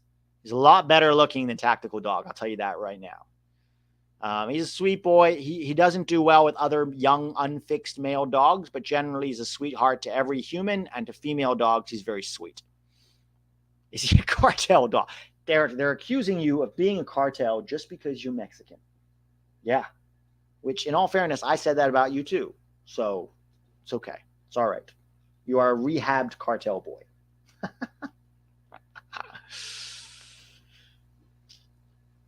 Scoreline is still 1-0, as you can see below.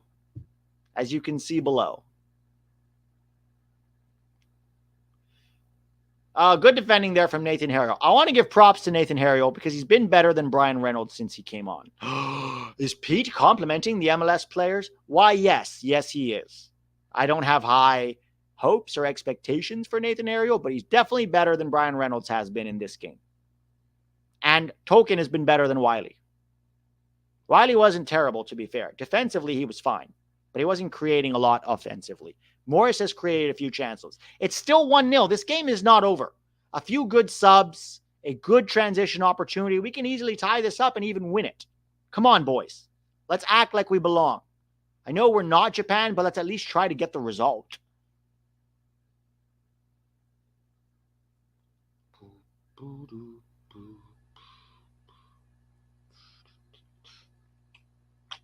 The score is 1-0. Nitesh Shadow Shuki. Headed flick on by Maguire to Taylor Booth, but he loses it with his back to goal. I can't believe we're doing headed flick-ons like this matters. What's up, bud? What are you waiting for? I'm still watching the game. We got like another 25 minutes. I'll come hang with you afterwards, okay? All right, we'll go for a hike or some shit.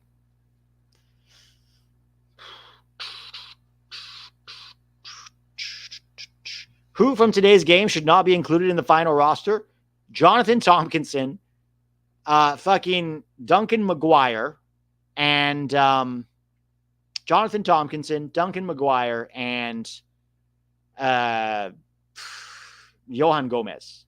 Those three should be nowhere near the final roster. I'm sorry.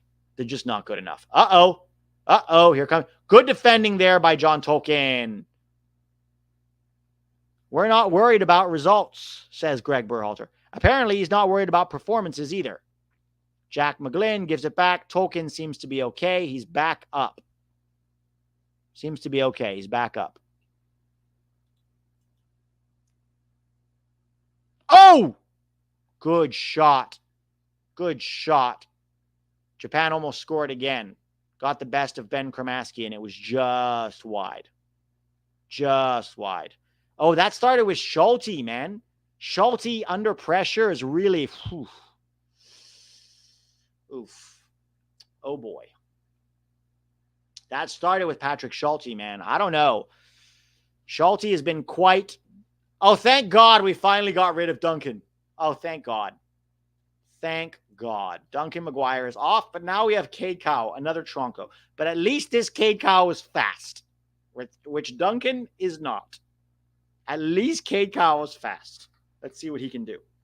All right, Ben Kremaski spending forever on the ball. Jonathan Tompkinson, the center back. Back to Kremaski. Kremaski to Harriel.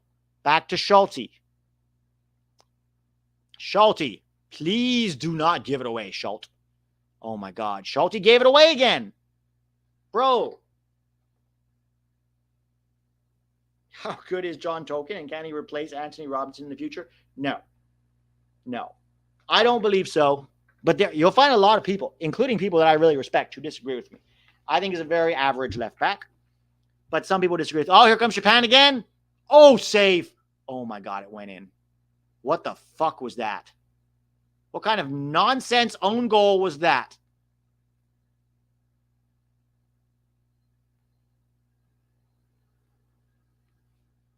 Oh, Jesus. What the fuck was that? I gotta see the replay on this.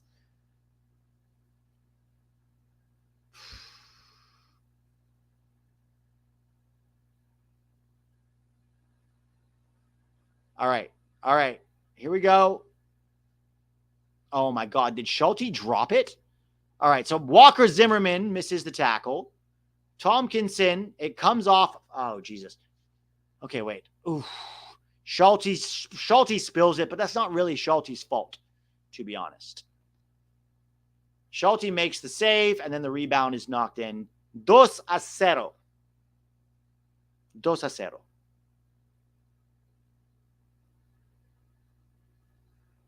Yeah, I wouldn't blame Schulte for that.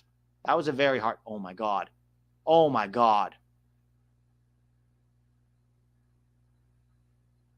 Was he offside? Did he just fox number 14? He just took Jonathan Tompkins' soul with one touch. One touch around Tompkins. He took his soul. Oh, Jesus. Oh, jeez. Oh, we about to die. No, wait. Sorry, that was not Jonathan Tompkins. That was Jack Mcglynn. I apologize for my Jonathan Tompkinson slander. That was Jack Mcglynn. Pete, do you love Mexican people? I do. Mexican people are some of the warmest, welcoming, genuine people I've ever met. I was just in Cancun. Amazing people. Love them. Love them to death. Not a fan of El Tri, but I do love the Mexican people. Even if the USWNT loses, I'm blaming Greg. You can definitely blame Matt Crocker. But they went and got a good coach for the USWNT. They got Emma Hayes, one of the best women's coaches in the world. And yet, we're stuck with Greg because of equal pay. Although we can still do better than that, even if you want to do equal pay, which is fucking nonsense. Why should the men's team have to be paid the same as the women's team? You're just handicapping yourself. And if anything, pay the woman more. Just pay her a better salary if you really want to do that. Don't go, because we pay Emma Hayes 1.7, we can't pay the men's team 1.7 also. It's nonsense. But even if you want to do that, guys, there's more. You can get better coaches for 1.7 million than fucking Greg Berhalter. Oh my God. Cade Cowell being a tronco as per the usual. Oh, but he wins it back. Well done, Cowell. Let's go. Let's go. Much better, Cade. Much better.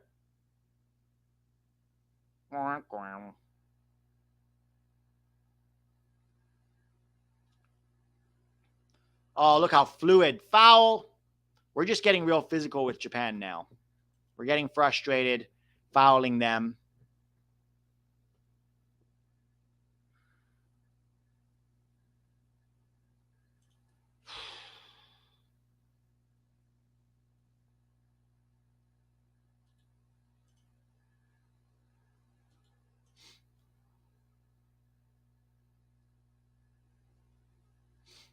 All right, long ball over the top.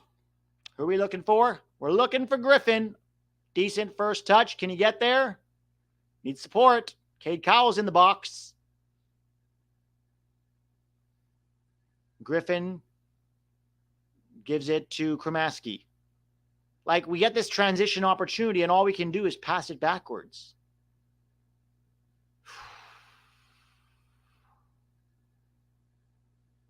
Come on, Kremaski. Oh, again. Why? There's forward passing options. Why are we giving it back to Jonathan Tompkinson? Paxton fouled. Free kick. Paxton's looked bright. Paxton and Booth are the only two players that have really looked bright so far. Everybody else, what a disaster. What a disaster.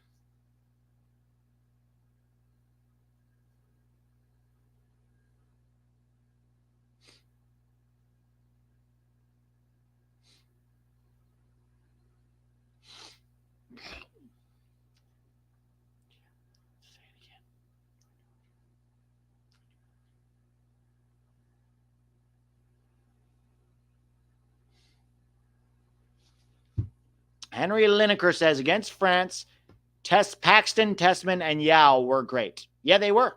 They were very good. They were very good. It's just not happening so much today. Also, guys, I'm going to be honest with you. France is coached by Thierry Henry. He's not a good coach. He's not a good coach. There's a reason he failed at Monaco, and there's a reason he failed at Montreal. The guy's shit. You ever seen him trying to coach Montreal from the sidelines? Thierry Henry was an amazing player, but he falls into that category of player who just gets frustrated that players can't do the same things he used to be able to do. Good work, Paxton. And he's a terrible but the through ball's poor. Up until the through ball, that was great work by Paxton. But Thierry Henry is like, what you doing? This is not football. Pass it over there. Why are you dribbling? That's just his coaching from the touchlines. Not informative, not helpful, not confidence building, not critical in a meaningful way, just frustration on the sidelines. That's all TT Henry is. So I don't know if France how well. They have a lot of good players, but I don't think they're going to play. I don't think they're going to play that well, honestly. I think they'll get out of the group, obviously. I don't think they're going to win the Olympics. I don't think they're going to win gold. Still better than Triple G. Yeah, but Taco's better than Triple G. You know what I mean? Like, it's 2-0 American Auto Transport. Let me fix it. I'll fix it, okay? I'm not as incompetent as U.S. Soccer. Oh, geez. Here comes Japan.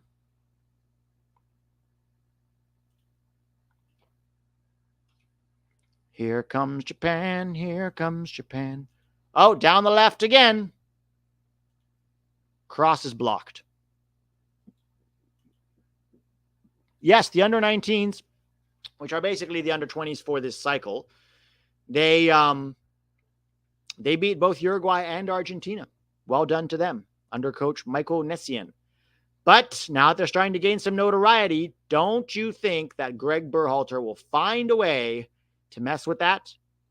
Hey guys, I know you beat all these big teams and got all these signature wins, but you're not playing Berhalter ball, and that's really the problem. Cade Cowell, can he get there? This goalkeeper's really good off his line.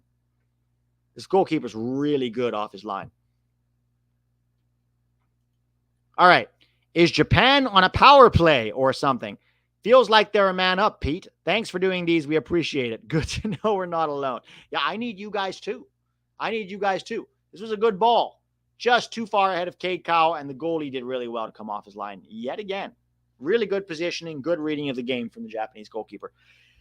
Yeah, look, it's not that they're on a power play. They're just extremely skilled and extremely intelligent with the ball, and they've been coached this way. Remember, when I was in India, okay, way back in 2013, when I was coaching in India, 11 years ago, we had several coaches who had been, they weren't Japanese coaches. They were coaches, I think one was Australian and one was Dutch. And they were doing a presentation on what Japan was doing. And Japan was having a very unified code system to win the World Cup in the next 100 years. That is how far ahead Japan was thinking. They're like, we're not trying to win next year or the year after or the year after that. We want to develop enough good players now by getting them their skills and their technique ready from a very, very young age so that we can win the World Cup 100 years from now. It's going to happen before 100 years. But that's their mentality. So they were at a press conference where 900 Japanese coaches were there, all saying, yes, we will follow the direction of the federation. We will focus on technical development at young ages. Parents got involved. Schools got involved. The American coach, Tom Byer, had a big part in this. Harriel to Jack Mcglynn. Nice work, Jack. Oh, Jack. Oh, he wins it back. Oh, Ben Kramaski. I blocked. We take too long on the ball. Okay, but we win it back. Good hustle, boys. Let's go, Connor. All right, Griffin Yow's cross. Oh, almost an own goal by Japan. Better from us the last 5 minutes. Oh, Jesus, that was close.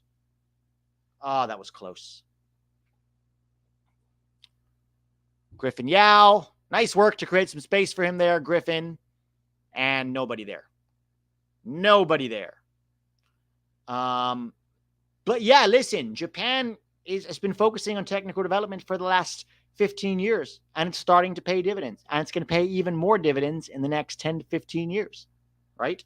Are you getting stressed because of all the yelling? Is that what's happening, Taco? I'm sorry. I ain't trying to stress you out, bro. All right? But, I have to deal with U.S. soccer and Greg Berhalter all the time. That's stressful. That should be, those signs that they put everywhere? Chemicals in this establishment have been known to the state of California to cause cancer. There should be a warning sign on U.S. soccer. Anything Berhalter says or does has been known to all 50 states, including international countries, to cause cancer, heart disease, high blood pressure, amnesia, and other diseases.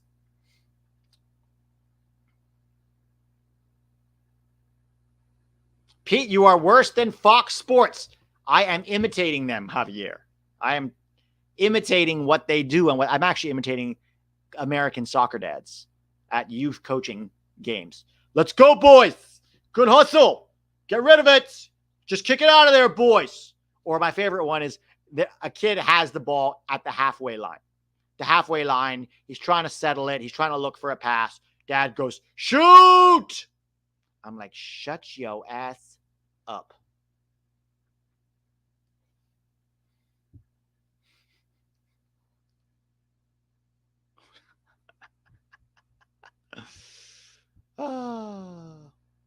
Oh, foul on Nathan Harriel. We've been playing better the last 10, 15 minutes, guys. I know it's not all terrible. We've definitely been playing better.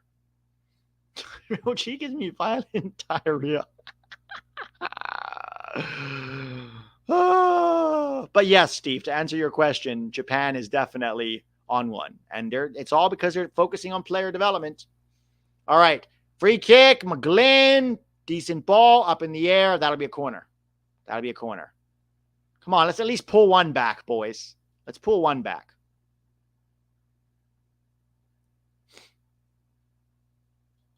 Nice ball by Mcglynn. Cal sparked. Guys, it's not Cal. Cal had one or two good moments, but he did not spark us. It's just when you have Duncan McGuire on the field, everybody looks like an upgrade. Julian Vivas. Pete just got here. I can't watch the game because of work. It looks like it will be a long summer for the summer. Yeah, man. It's not looking good. Although, don't underestimate Japan. They are very good. Corner, punched out, cleared. Token brings it down to Paxton Aronson. Back to Tolkien. Tolkien to Tompkinson. What the fuck was that, Tompkinson? No, that's Mcglynn. Sorry. They have very similar body types. All right. John Tolkien with the big switch. Looking in behind.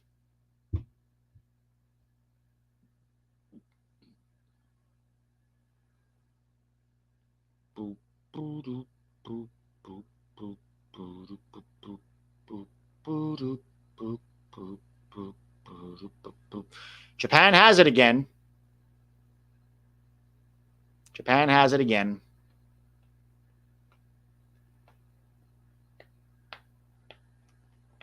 Yeah, Julian. It's tough, man. It's tough being an American soccer fan because even though our player pool is getting better, we still have coaches that don't know how to use it. And Berhalter ball is trickling down through all of our generations. What's your super chat, Barney? Did I miss it? Henry Lineker. Barney. Oh, I'm sorry, Barney. I missed it. If we had hired an elite coach, then the leadership group would actually get ripped for some things. That's scary for weak-minded 23 to 25-year-old millionaire. I'm so confused.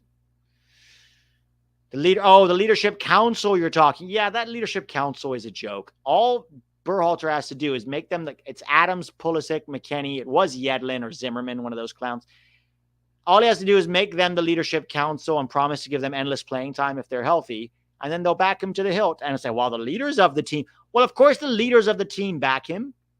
But honestly, the fact that these guys backed Berhalter to come back shows you about their mentality. They didn't really want to be pushed. They wanted a guy who was buddy-buddy and was going to be their friend and let Pulisic take set pieces, even though he shouldn't be taking them. Right? So, it sucks. It sucks. But this is when people say the players are to blame, I agree with them, but more because the players wanted Berhalter back. They advocated for this. Pulisic even criticized people who didn't want him back and said, haters are going to hate. So, okay, so then when there's a bad result, Christian, you should have to take responsibility for it too. Not only because you're a player, but because that's your boy, Greg.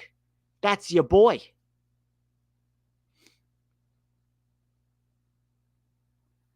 I have no idea, but this is going to be effing hilarious. Did I hear that Greg say he's going to let both right backs play in these two friendlies? Does that mean against Brazil we playing? Against Brazil of FML? Yes, we are if he said that. I never heard him say that. But if he did say that, that means we're probably going to get to watch Shaq Moore versus Vinny Jr. I actually think Shaq Moore is going to play well. You know why? Because a broken clock is even a broken clock is right 2 times a day. And if you get it right against Vinny Jr., that's all you got to do. That's all you got to do. You'll be locked in forever. People will say, he's better than Dest. The media will be creaming themselves. Shaq Moore's the greatest player on the field. Make him the captain.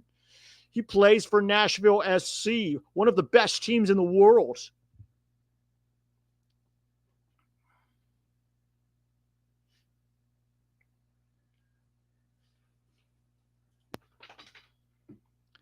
What do you think of what 29 said yesterday on Straight Red Card? There are a lot of players who don't like Triple G. Gio, Scally, Pepe, and 2 others. So I could tell you those 3 names easily. Yes, obviously Gio and Scally do not like Greg.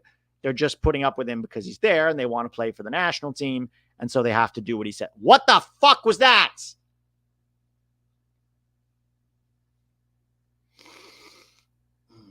Come on, Griffin. That was not good, Griffin. But look, I would say take everything 29 says with a grain of salt. Sometimes it's true. Sometimes I know he is Wes's friend. Some of his information is good. Some of it I'm not so sure about. But I will say he's not wrong there. I could have told you that. Who are the other two players? I have no idea. I don't even know if he's right. But I promise you, it's not everybody on that team likes Greg Berhalter, and they're just putting up with him because they don't have a choice.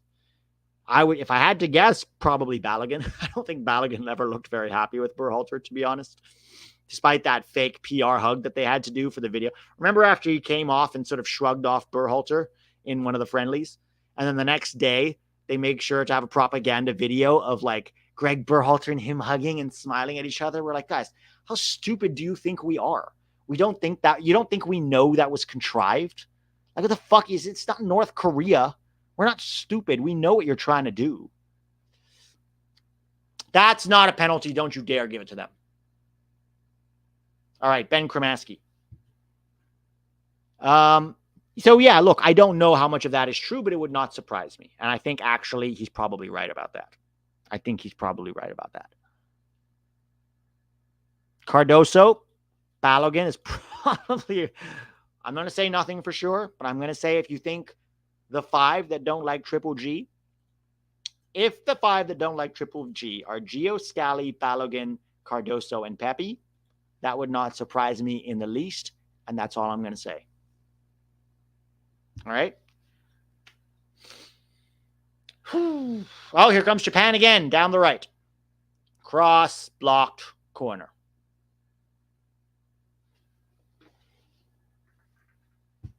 Oh, the Olympic roster will be better than this, guys. We got to bring back Luna. We got to maybe bring Guti. How Damian Downs doesn't get a shot is beyond me. We cannot bring Johan Gomez. Please don't bring Duncan McGuire. And we still have 2 overage spots. Honestly, bring Pepe. Bring Pepe. He's not going to play that much. Or you know what? If Sargent isn't quite fit for Copa America, send Sargent with this team. Send Sargent with this team. Infinite upgrade on Duncan McGuire. And then Damian Downs can be the backup. And you can send Duncan McGuire back home to figure out his fax problems with Blackburn. But please no Johan Gomez either. And let's get Austin Trusty as a center back and play him with Jalen Neal. Boom. Take Sargent, Trusty, and then Zimmerman. Zimmerman can sit on the bench. Then you have Trusty and Neal at center back together and Sargent up top. Derek Rishi says, this game makes me very flaccid. More Berhalter ball. Have you watched the whole game, Derek? It's awful, no? Just awful. Guys, go subscribe to Straight Red Card. They do 2 videos a week. We're trying to get everybody's numbers up. Try to support the American soccer community. Straight Red Card's been doing such good work for more. How many subs do you have now, Derek, over at Straight Red? Tell us how many subs you have now, and we'll see if we can get you up. We got almost 600 guys in the chat, although I'm sure a lot of them are already subscribed to you. If you're in my chat, you're probably, yes, Brett and I are dying watching this. You guys want to hop on afterwards and give us your thoughts? Or hop on now. Hop on now and give us your thoughts. I'll send you the link. Hop on. We'll do like 15, 20 minutes of shit talk. People will like that. We'll do some shit talking. And bring your weed. All right. Derek and Brett, I put it in the group with Tack and Adam. So it's there if you want to hop on. All right. So Derek and Brett are going to join us. What a treat. What a treat. Iran says, I'm ashamed that I looked forward to any of these games. I don't blame you, man. I don't blame you at all. Yeah, we need more shit talk. Kyler says, Benji, what the fuck? Creamy ass cheeks wouldn't sniff this roster if he wasn't Messi's teammate. He's absolutely awful. I don't think Benji Kremaski's the big problem here, though. I mean, he hasn't been great, but I don't think he's the big problem. I think the big problem was Duncan and Johan. And what's his name? Bryan Reynolds, who was terrible.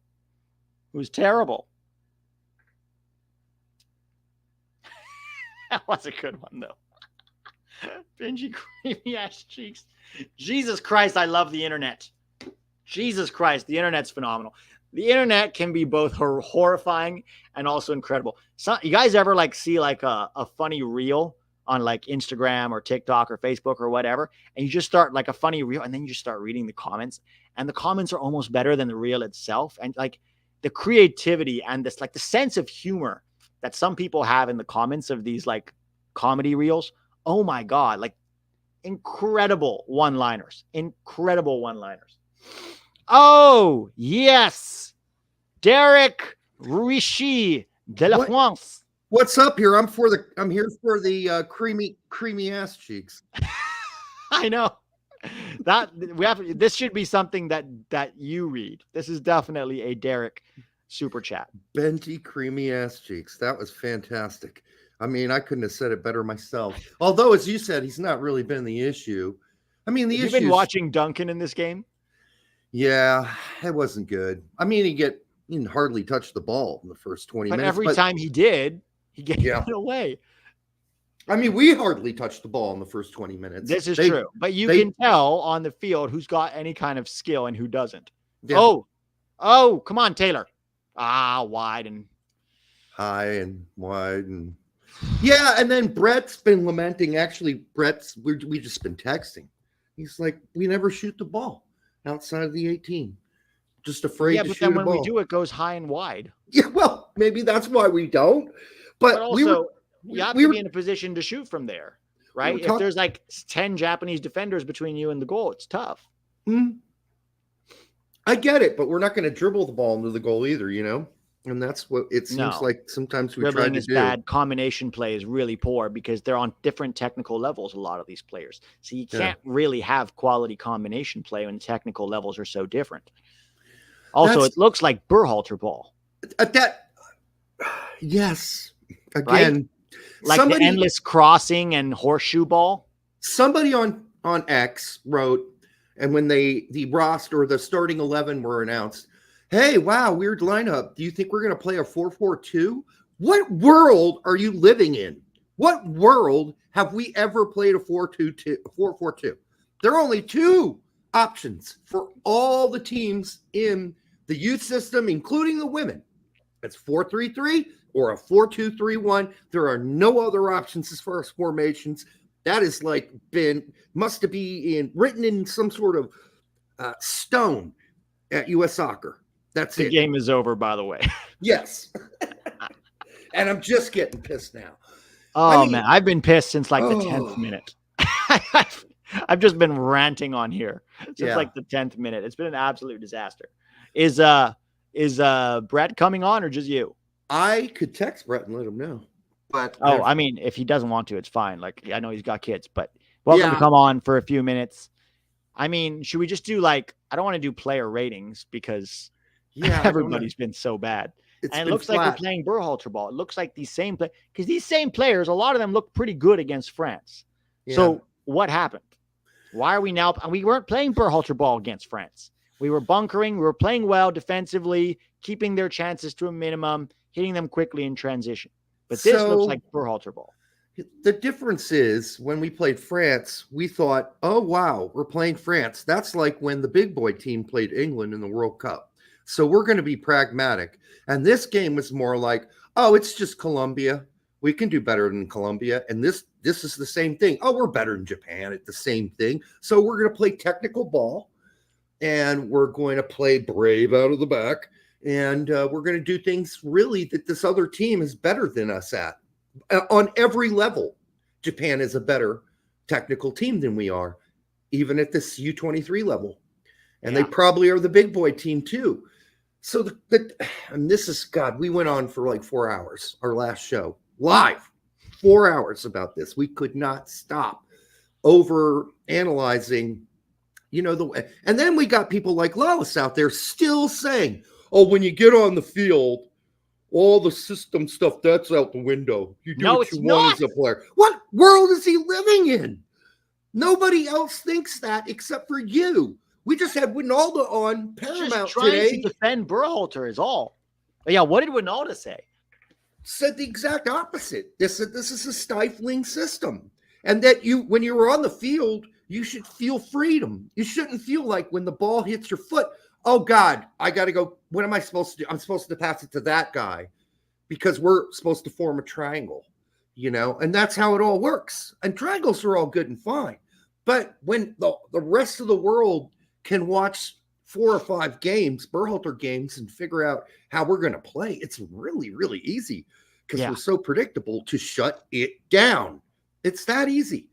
So if you got, even Trinidad and Tobago and Jamaica figured out ways to shut us down because that's how predictable it is. And then we're so arrogant. We go into the Colombia game like, it's just Colombia.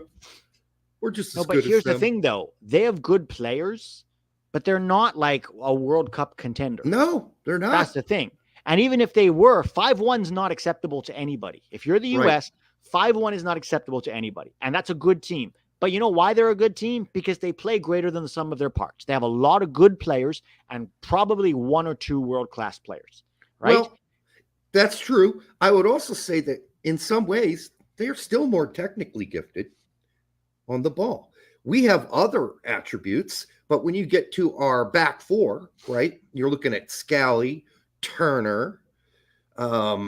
Richards is improving, but he's got a long ways to go technically. Those players also, Richards looks very different for the U.S. than he does for Palace. Palace, he's breaking lines with his passes, no problem. And that's the paralysis analysis part. I think it's easy to also not look technical when somebody's running at you and you're trying to cycle through the 48 PowerPoint slides to remember what you were supposed to do in this moment. And now you look really shit. Right. Well, again, when I watch Japan, even though they're playing very technically today, they do look free. They don't look constipated. No. Our guys look constipated, which is why when we gain possession, we take so long to make the next move, to play the ball forward, which is almost never what we do. No. We take possession, we pass it sideways, we slowly build up. But, did we not learn anything from Colombia? Because when they got the ball and they got possession, they crammed it right down our butts, right down our ass poops. But we don't do that. We never do that. It's so slow and painful. But I would still, and this is not an argument we need to have, but I still think that most of the players on Colombia are technically more gifted. Like if you put them together, now maybe they're not physically as gifted in some cases, or maybe they're not as fast. But I mean, I really don't consider Weah a very technical player either. No, he's a very straight line player, Timmy Weah. Right. I mean, if you want to talk technical, that's Reyna, right? That for us. That's Pulisic. Reyna, Pulisic. Right. Johnny's very technical. Guest. Yep. Adams, no. McKennie has improved quite a bit. Yeah. But, But you can tell, even McKennie, you can tell he was raised in the American soccer system. Right, because there's still a lot of physicality and speed involved. And, he's very gifted athletically, and he's brought his technique up to a level that complements it nicely, but I wouldn't describe him as the most technical player. Right. So that's why I was saying, that's why you got to come in with a different game plan against a team like Colombia. You can't just say, we're going to do what they do, and we're just going to do it better. Yeah, he'll get crucified. Well, again, it's what you were saying earlier about the overthinking. Pepe said when Hudson was in charge, they asked him, and he low-key gave a dug at Greg, right? And he was like, well, what I really like about Hudson is he gives us more freedom to play creatively. We have a lot of freedom, especially in the attack, to make decisions and to try things. And we saw it. We saw them humming, right? In that Nations League. Well, the Nations League was Callahan, right? Right. Yeah, the Nations League was Callahan. Was it? The final was BJ. The final was BJ. Okay. Yeah. Hudson took the group stage and then BJ had the final. But it was the same thing under BJ, even in the Gold Cup. Yeah. Right? We looked a lot better against Trinidad and Tobago in the Gold Cup under BJ than we ever did with Greg. With a D team. With our D team. Yeah. And they said the free, and then it's the same. Scally said, right? We need a guy who doesn't think this is a club. Like the amount of players that have come out. Was it Eric? What's his name? Williamson. Yep. He came out and said his very difficult. Tyler Adams and Roldan would always talk about how new guys need a long time to learn the system and how complex it is. It's fucking nonsense. Right. Brett's on here now. Brett, come hang if join you want. us. We Yeah, got it's, another 10 minutes, but come hang because I got to go in 10, but come hang. if you can't, we understand. You got kids, all that. We get it.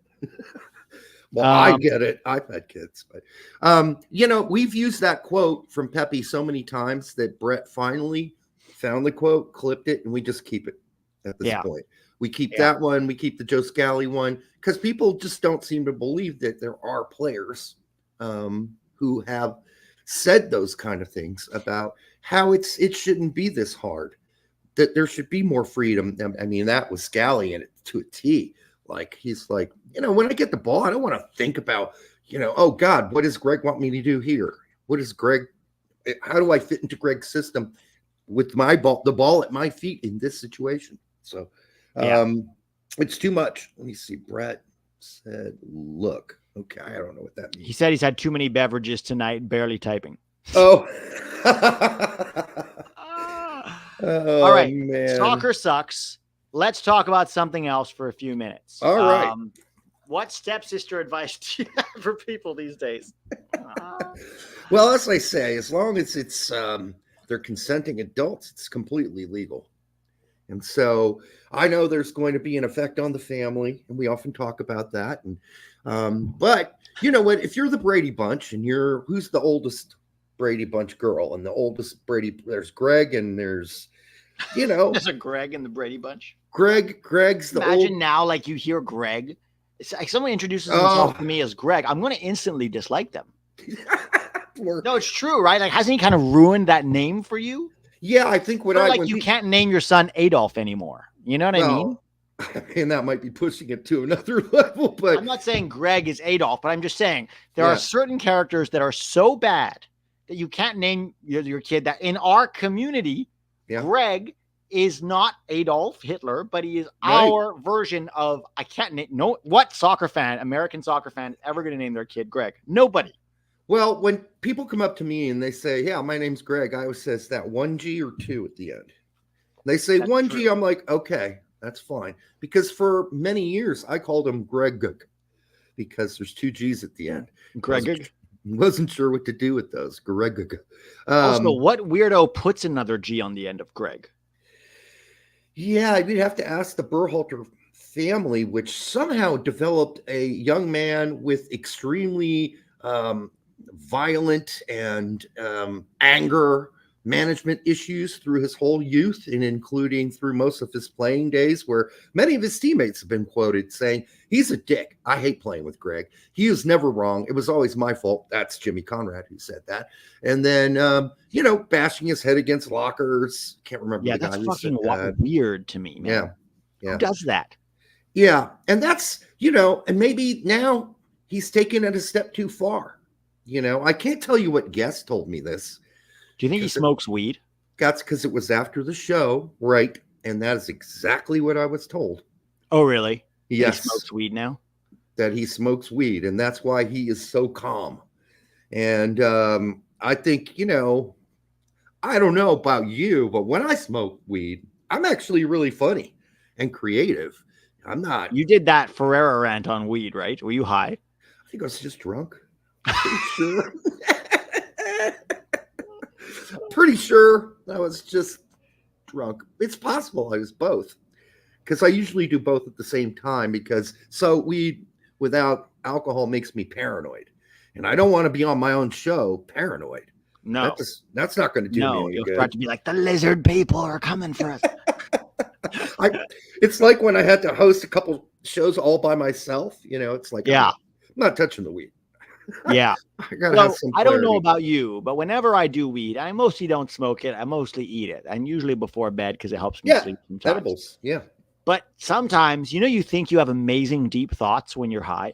You'll be like, oh, wow, that's so profound. I never thought of that before. Yeah. And then sometimes you won't always remember the next day, but sometimes the next day you'll remember it and you'll be like, that made no sense. Have you ever tried recording yourself? I guess you do, because you do your shows on weed. But I was camping with some friends one time, and we were like smoking I think it was a bowl. And we were just outside, middle of Wisconsin, beautiful summer night, gorgeous. Yeah. And we got really high, and we didn't even have a tent. Well, we had a tent, but we didn't sleep in it.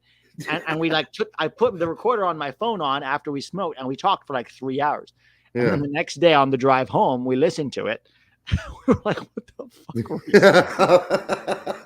Yeah, I mean, it really depends on the weed, to be honest with you, because there's what I would call deep and thoughtful weed, and then Yeah. there's goofy, ridiculous weed where you just laugh, constantly, and then there's dumb weed, and that does exist. Like you can smoke weed and just get dumb, just Yeah. be a dumb person. The great thing now about the stuff you can order online, and it's legal, is like you can pick. They have like 18 different versions. You can pick the one you want, and it has scales and levels of paranoia,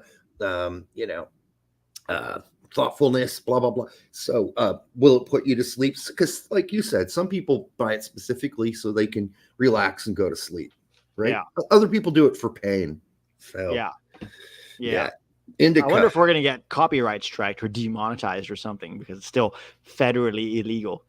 You know what? I don't know anymore. I gave up on that. So I Do cleaned you up. guys ever get striked because you're like literally smoking? Oh, you don't smoke on camera though. No, I don't.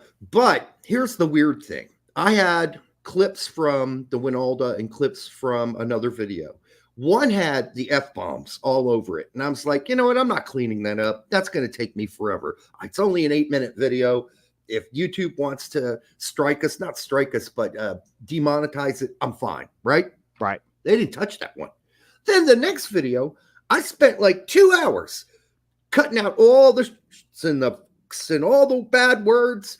And guess what? They demonetized it. Like within Maybe 3 because they hours. knew you edited it out. They were like, what's this guy editing all these 1 second things out of his video for? Oh, it must be the fuck word. I just don't know how it works anymore. Triggered an alert. They were like, if anyone's editing out 1 second clips throughout their video, it's probably the F word. Yeah, but that's the point of taking them out, right? So they're not all in the video. Yeah, all but that. YouTube are psychotic, man. Yeah. So we're doing this community thing on what, Friday? Did you announce that yet? Yeah, but we're not going to do it live. We're going to do it as a video. Oh, okay. We're recording it. So we're going to do an American Soccer Council video on Mhm. Friday. It'll probably come out on Saturday. The Straight Red Card guys, me, Tack, and Adam.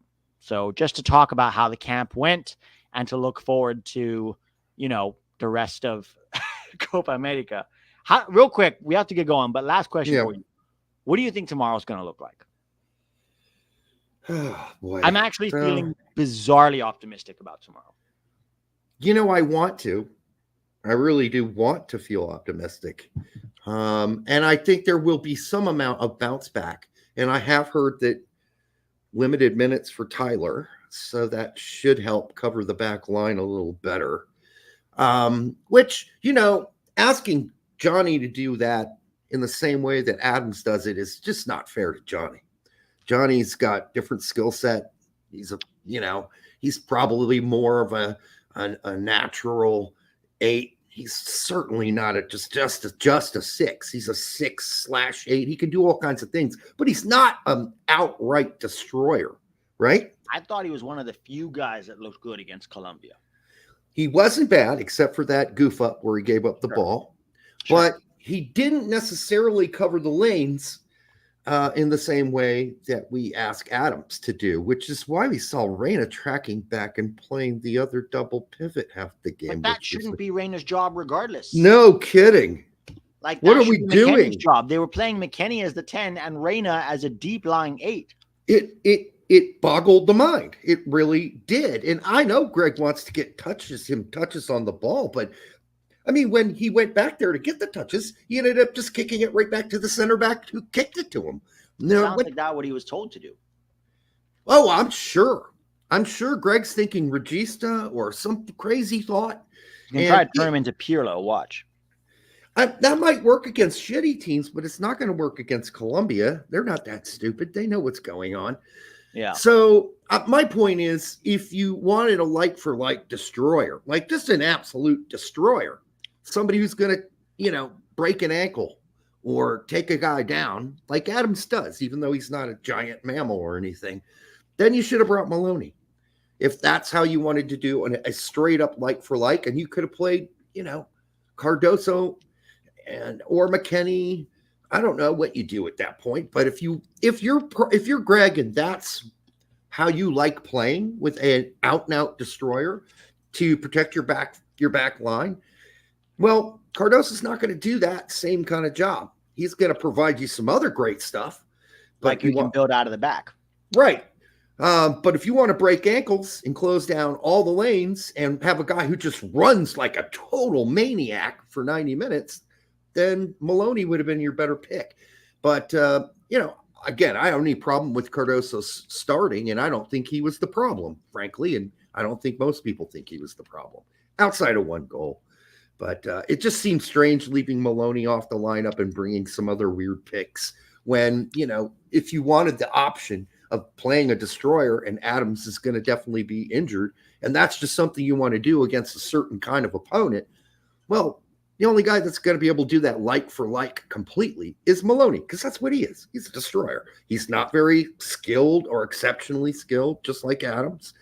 He's not going to make a lot of through passes or score you many goals or provide assists. But, he'll protect the back two. Center backs. He's practically a third center back, really. So anyhow, sorry for the rant, but no worries. Look, I got to get going here, but thanks for hopping on. We'll see how tomorrow goes. Yeah. God, another, do you think if it's like 6-0, like if it's just like a shambolic performance, do you think there's a chance they let Greg go before Copa and just let BJ take over? A few weeks ago, I would have said no. But if it's that bad, yeah, I mean, anytime those U.S. soccer people get on X and talk about, look at these amazing attendance numbers. There's pressure, right? They're getting wrecked because they don't want to talk about the actual play on the field. Did you see that tech nerd JT today? Yes, he got hammered today. Absolutely hammered, and he deserved it. How tone deaf can you be? I don't understand it. We're making lots of money from all you guys buying tickets. Thank you. Well, how about the product on the field, you dickhead? Also, he's completely ignoring that Americans ain't watching anymore. Like any casual who's like, I'm interested in in this generation, who's not a diehard like us, is tuned out by now. They've tuned out. We see it on YouTube. Yeah, and I have people evidence who were with us of it. Last cycle were completely tuned out once Berhalter came back. I have evidence of it. So I actually watched that game with my mom and dad, the Columbia game. And my mom said, I don't want to watch this team anymore. Okay. Then my brother texted me and said, Derek, I can't watch this team anymore. Then my friend Daniel texted me, my ex-drummer, and said, Derek, I know you said this team is good, but I can't watch this team anymore. And then my other friend, Aaron, who used to be a guitarist that I knew, he texted me and said, Derek, he lives in Florida, by the way, and is an Orlando fan. He said, Derek, I never was into the U.S. men's national team, he says, but I can't watch this anymore. I'm just going to go back. I mean, Orlando's bad enough. That's what he's basically saying. Why are you torturing me with watching these? So, I have my little friend groups that I text to about U.S. soccer, trying to get them off the casual bus. It's impossible to do while this guy's managing. It's almost better for them to not pay attention right now. And we don't even, because I have tons of friends. Hey, I have my best friend's a Marine. We used to play soccer as kids. He doesn't now care that much anymore. And every time I get him to tune in, he was like very psyched for the World Cup. I was like, we have a good team now, bro. He watched that. He was like, what the fuck? He was getting angry at me. Yes. What the fuck is this? Yeah. It makes us look incompetent because we're saying, no, this is a great generation of players. And then you get the people, they're really not that good. Okay, whatever. So while Greg is in charge, don't invite anybody. You're just turning them off. Wait until we get someone better. No, seriously. It's better strategy to wait. I'm going to pull up his tweet real quick because I think it's worth talking about here. This fucking disgusting tweet. Oh, Classic US. U.S. soccer put one out today too. Classic tone deaf. Absolutely classic. So look at this. The energy at our matches has been incredible, and with tomorrow's attendance versus Brazil, we will set a record for combined average attendance for USMNT and USWNT matches controlled by U.S. Soccer through the first 6 months of the year. Your support is unmatched. Let's keep the momentum up. I'm going to say it in his voice. Well, anyways, I already read it. So you would have to say, the energy. I met him, and I was like, oh my God, this is the guy running U.S. Soccer. Yeah. I was like, what the fuck? Oh, this is the guy when they hired they said, he could have taken 1,000 of other big time jobs at major corporations as a CEO, but he decided to come and he's dedicating his life to U.S. soccer because he loves U.S. soccer. Bullshit. Bullshit. Nonsense. But you're right. I mean, this is totally tone deaf. Like, I mean, the reason there was all the seats were full. You see how much yellow was in the crowd at the Columbia game, JT? Did you miss that? Do you know how many Brazilians live in Orlando? That place is going to be packed with Brazilians. It's going to be 2 games of yellow in a row. Why are you trying to blow smoke up our ass? We're not stupid. And that is the general theme, as you know, Pete. They think most American U.S. soccer fans are actually pretty stupid. I'll be honest, some of them are. Yes, they are. What I'll say is this: they're casuals. The people that kind of like American soccer and their kid has a Pulisic jersey and, they're coming to town. We'll have a fun family night. 4 of us will go out. We'll get tickets. It'll be the results fine. You know. Colin Cowherd. Yeah. Like we'll have a fucking churro that they make us pay $25 for. Like, those people are exactly the kind of fans that U.S. soccer want because they don't care about the result, but they're going to shell out the money for the game, and it's just entertainment. There's no real passion or pride or accountability or pressure. Yeah. That's the fans they want. You and me and everybody in this chat, they don't want us. We are not worth the eyeballs and the money that we pay. We're not worth the trouble. Yeah. Right? They don't want us with actual expectations. Well, that's why they invited you to Austin and lectured you. Yeah. They really tried their best. They really tried their best. So look at this, though. Of course, 41 likes, okay, on JT's tweet, Jesus. 269 comments, and 100 retweets, most of which were quote tweets. No, I'm not quote tweeting it. I already responded. Bashing it. Yeah. Yeah, bashing this guy. Just endless quote tweets, just for like literally for miles. For everyone hates him. Look at that. Yeah. And then talk about ratios. 41. I think I'm the top response. 724. 24. I wasn't even that harsh. I just said profits are all that matter to you clowns, not performance or progress, not accountability, not growing the game. Profits. 724 likes at 20 times his. MLS Buzz, USMNT, all the Twitter people, everybody, Edgar, Pittsburgh, Scott, Travis. This is great. Me, Continental cash grab. Yeah, I'm one more down actually. I don't and even it just goes on and on and on of 239 people, just crucifying him. So back to my original point. You think he's feeling the pressure? Really, I guess the real question is Crocker feeling the pressure, and is the board getting upset because they're thinking about how many big sponsors they might lose going into the 2026 World Cup. I mean, that's really care because of equal pay and pride flags. I don't know how much difference that makes, but I do know if you think that our team sucks and there's not going to be a lot of eyeballs watching the World Cup that are American, I don't know, and you're trying to sell American products, that might discourage you a little, but you're probably right. It's probably fine.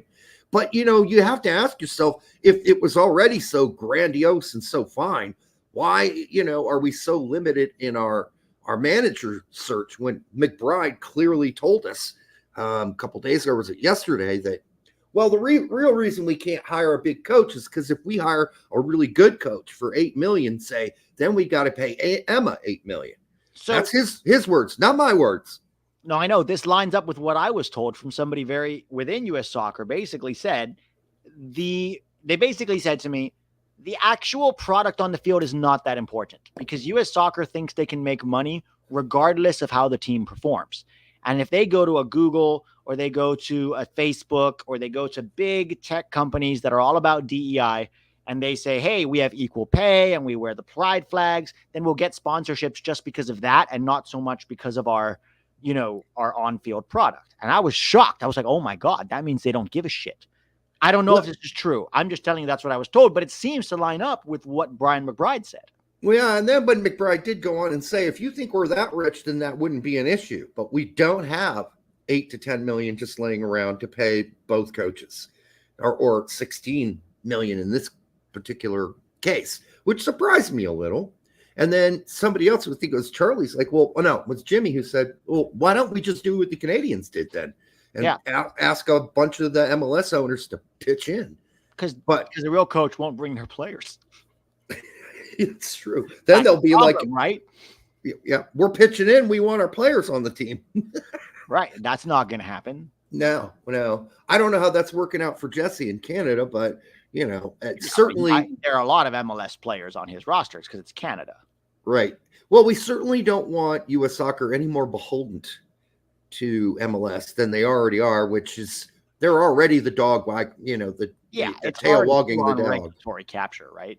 Yeah, exactly. So, yeah, it'll only get worse if we ask them for money. But I was a little surprised that McBride said, yeah, we're not going to have that kind of money until after 2026, which I guess is maybe an excuse or a way of saying, so just leave Greg alone until then. Yeah, but he's a big shill, Bryan McBride. Oh, he is the biggest fucking said that Shaq Moore was our best 1v1 defender. What was the other thing he said that was full of shit? Oh, yeah, that Carlo Ancelotti is not a modern manager like Greg.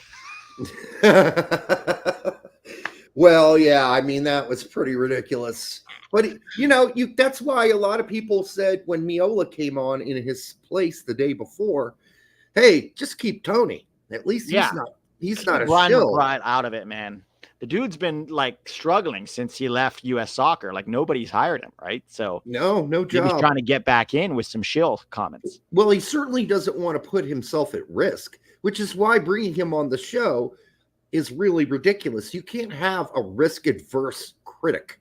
That's what they're there to be, a critic, a commentator to offer opinions. And saying Shaq Moore is our best right back or our best defender is so absurd. Does he realize how stupid that makes him sound? I guess not. And that might be another case that since he was involved with soccer forever, long that was, 3 years, that he's bought into the same idea. Well, U.S. fans are pretty stupid. Even the good ones who know something. It's an insult. It's an insult to our intelligence. I hate to break the news to him as well.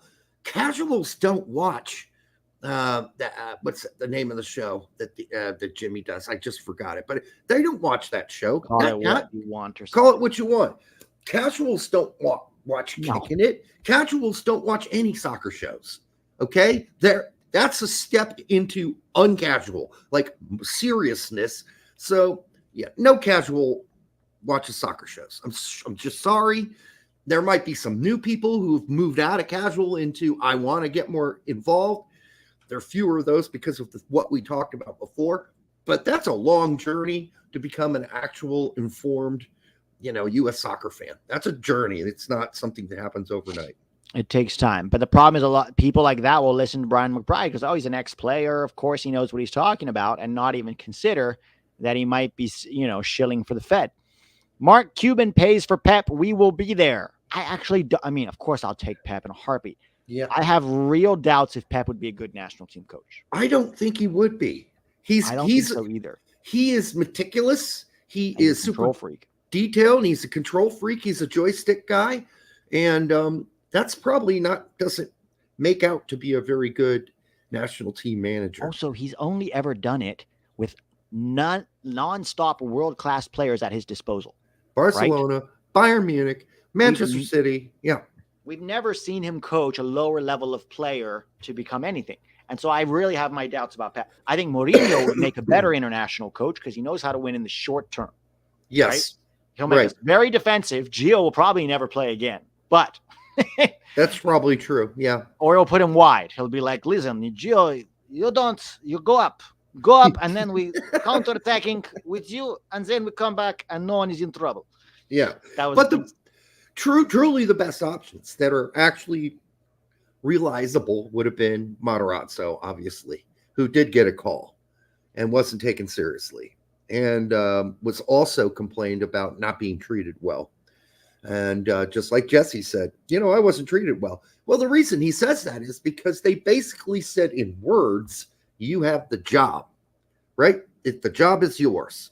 Yeah. And then that's just what Eric told us, Winolda said, yeah, they basically said the job is yours on a phone call or whatever.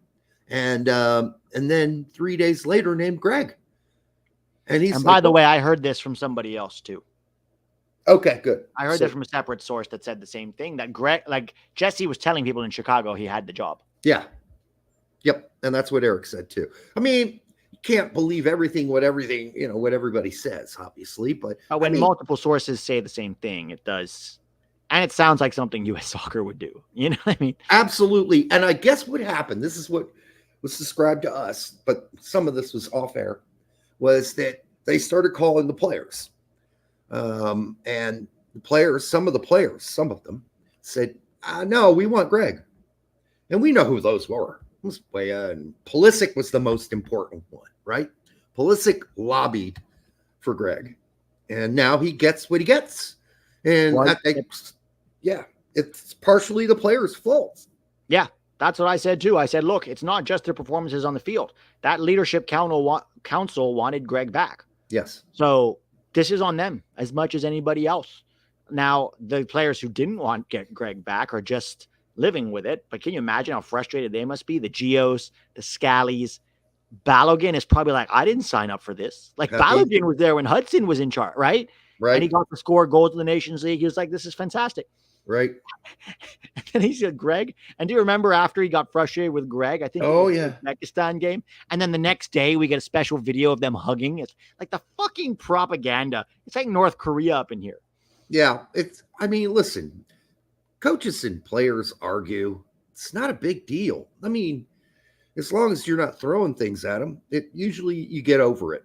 I remember when I was playing the state final back in 1987, I think it was, against Ballard, Louisville team. And the coach, in American high school soccer, you can sub in and out. There's no limits on subs. So players go in and out. So he took a bunch of our first team players off for the last 10 minutes of the first half. We sat down at halftime, like the whole team revolted against that guy. And no one had ever said a word to him before, but he knew. He was smart. He's like, okay. No one's coming out. Starting 11, we're going to play the rest of the game. And we didn't win, but yeah, that happens. It just happens. But with Greg, of course, it could be a lethal ending to your soccer career. I mean, just ask Dwayne Holmes or John Anthony Brooks or Matt Miazga. Yeah, that almost ended for him too. Hoppy, but some of those guys played themselves off. No, Hoppy. for sure. Yeah. For sure they did. But he doesn't like that. Don't give me lip. Sit the fuck down is what he told same Hoppy. thing that Conrad said. He can't be wrong, right? So if you're saying him, he's wrong. Well, and then we hear that behind the scenes too. A lot of the players are like, yeah, we're kind of sick of being treated like children. And like Greg, some big philosopher, and we hate the PowerPoints. And that's so obvious. Yeah, that you can see it in the videos. Yes, you could see it. Why? And we ask Lawless, aren't there some things they shouldn't publish? And he's like, yeah, there are things they shouldn't publish. They should not have published that video. That was horrific. One of the worst. Like if you were trying to make Greg look bad, you would publish that video. Like if I was in charge of, so I would put like, publish this. It was the most like, it was like those like teenagers in high school looking at their teacher like, we fucking hate your guts, Boomer. Yeah. Like, let us go. Quit patronizing us, you stupid cunt, and get on with this. Literally. I'll probably just ruin the monetization of the show with that word. I don't give a shit. No, I already said it. Don't worry. I've been on a rant today. You said cunt already today? Yeah. Well, don't keep saying it. Jesus. All right. We love big tech. That'll keep us monetized. Sure. We heart big tech and Zuckerberg and whoever else owns YouTube. You guys are doing a great job. Heart. Oh, yeah. No doubt. Love them all. I do have to get going, though. But you want to read this and then we'll go? You could absolutely, a la nil, get USMNT boosters to pony up the cash to get a Klopp or other high-profile coach. You know what I would do? I would just go to Elon Musk. I'd be like, yo, Elon, we could win the World Cup with the right coach. We want Jurgen Klopp. Can you give us $8 million a year for 2 years, just until the end of 2026, 16 mil, right? And then we'll call him the Elon Musk, or we'll call him the ex-USMNT coach. Isn't he a South Africa fan, though? I thought he's South African. Mean, you know how Elon is. He probably likes soccer is kind of under the radar in America, and it's kind of cool and out there, and it's like not the main thing. And so he would love to be the guy to like take soccer to new heights in America. right? I mean, if you could convince him, he'll be all in. Yeah, 16 mil. That's chump change for him, right? But then if he goes all in, I want him just to run the whole thing, actually. Just fire. He would fire everyone. Yeah, just fire them all and just let him hire some guys that actually know some shit about the game and let him, oversee it completely. If it's going to be all his money, but that's not going to happen. It's just do all the press conferences on Twitter. Me and Tack will do all our videos on Twitter if he pays for Jurgen Klopp. That's our promise. Not that he cares, because those views aren't going to do anything for him. But, that's we'll do our best. Straight Red, Pete, and Tack all moved to Twitter for 2 years since we got Jurgen Klopp. That's the deal. Well, I'd do it. The thing that's really frustrating is that we still have to go to JER Journalist on YouTube to find the pressers with the players, with BJ, with the assistant coaches. In fact, I'm still waiting for them to publish today's U.S. Soccer, to publish today's interview. Oh, I got them in my inbox. Oh, you get them because you actually have access, right? Well, yeah, limited access. Oh, well, they're not going to ask you to ask a question. Oh, I never get a question. Not even close. All I get to do is watch other people ask terrible questions and say, thank you, Greg, 16 times. I hate that. The amount of thank you, Greg. Next up, we have Doug McIntyre from Fox Sports. Hey, thanks so much, Greg. It's like, shut the fuck up and ask. And it's not even that. It's even worse. It's like, hey, thanks, Greg. We really appreciate you doing this. Oh. Shut up. He's supposed to be doing this. A wretch every time. Part of his job, for crying out loud. Don't suck his nutsack in front of everybody. Yeah. Do you know how stupid that makes you look? Right. And by the way, the whole access argument, I don't get it anymore. You don't need access to cover this team because Greg doesn't tell you anything interesting. Right. Or you know what I mean? The players don't tell you anything interesting. Zero. Me, Tack, and you guys have been covering this team for years with zero access, and it hasn't affected us one bit. So the excuse of you need access is horse shit. You don't. In fact, the access is more likely to deliver you false information. Yes. Than actual real information. I'd rather have our backdoor, connections that we have, right? You? I mean, these 100%. They're working for me. They're working for you. Meg's probably been banned now because of her recent article. She's the first media. I know she's independent, but the first media member to really call for his back. Yes, and she already could see it coming last time we had her on the show. Yeah, they already had stopped calling on her and allowing her to ask questions because she asked one bad question they didn't like. And so she could kind of see the writing on the wall. So, you do that to somebody, and at some point, of course, that journalist is going to say, well, fuck it then. I'm not playing this game. If it's not going to benefit me, I'm just going to say exactly what I think, and he should be fired. How's that? How's them apples? Yeah. Great way to end the show. I got to get going. But, guys, go subscribe to the Straight Red Card. Have a great night, Derek. Good luck tomorrow, man. By the way, are you covering it live tomorrow? I mean, Tack's doing the live watch along. I'll be there for that, and then we do the post game. Okay, as per usual. We might be doing it at the same time. Sorry, that's fine. We thought Tack was at the game. I thought he mentioned the other week he might be going to the game. So we're like, well, we're going to cover it then. So now we already told everybody we're going to cover it. So we're just but 2 streams, people can hop back in and out. Yeah, get 2 laptops out. We're all just going to be on tenterhooks anyways. Like, I know. Just like what the we have no idea what to expect. It's going to be madness. All right. All right, man. Well, have a good night. Okay. You too. Good night. All right, guys. Go subscribe to Straight Red. Thank you. Smash the like button before you go. We'll see you all tomorrow. Peace out.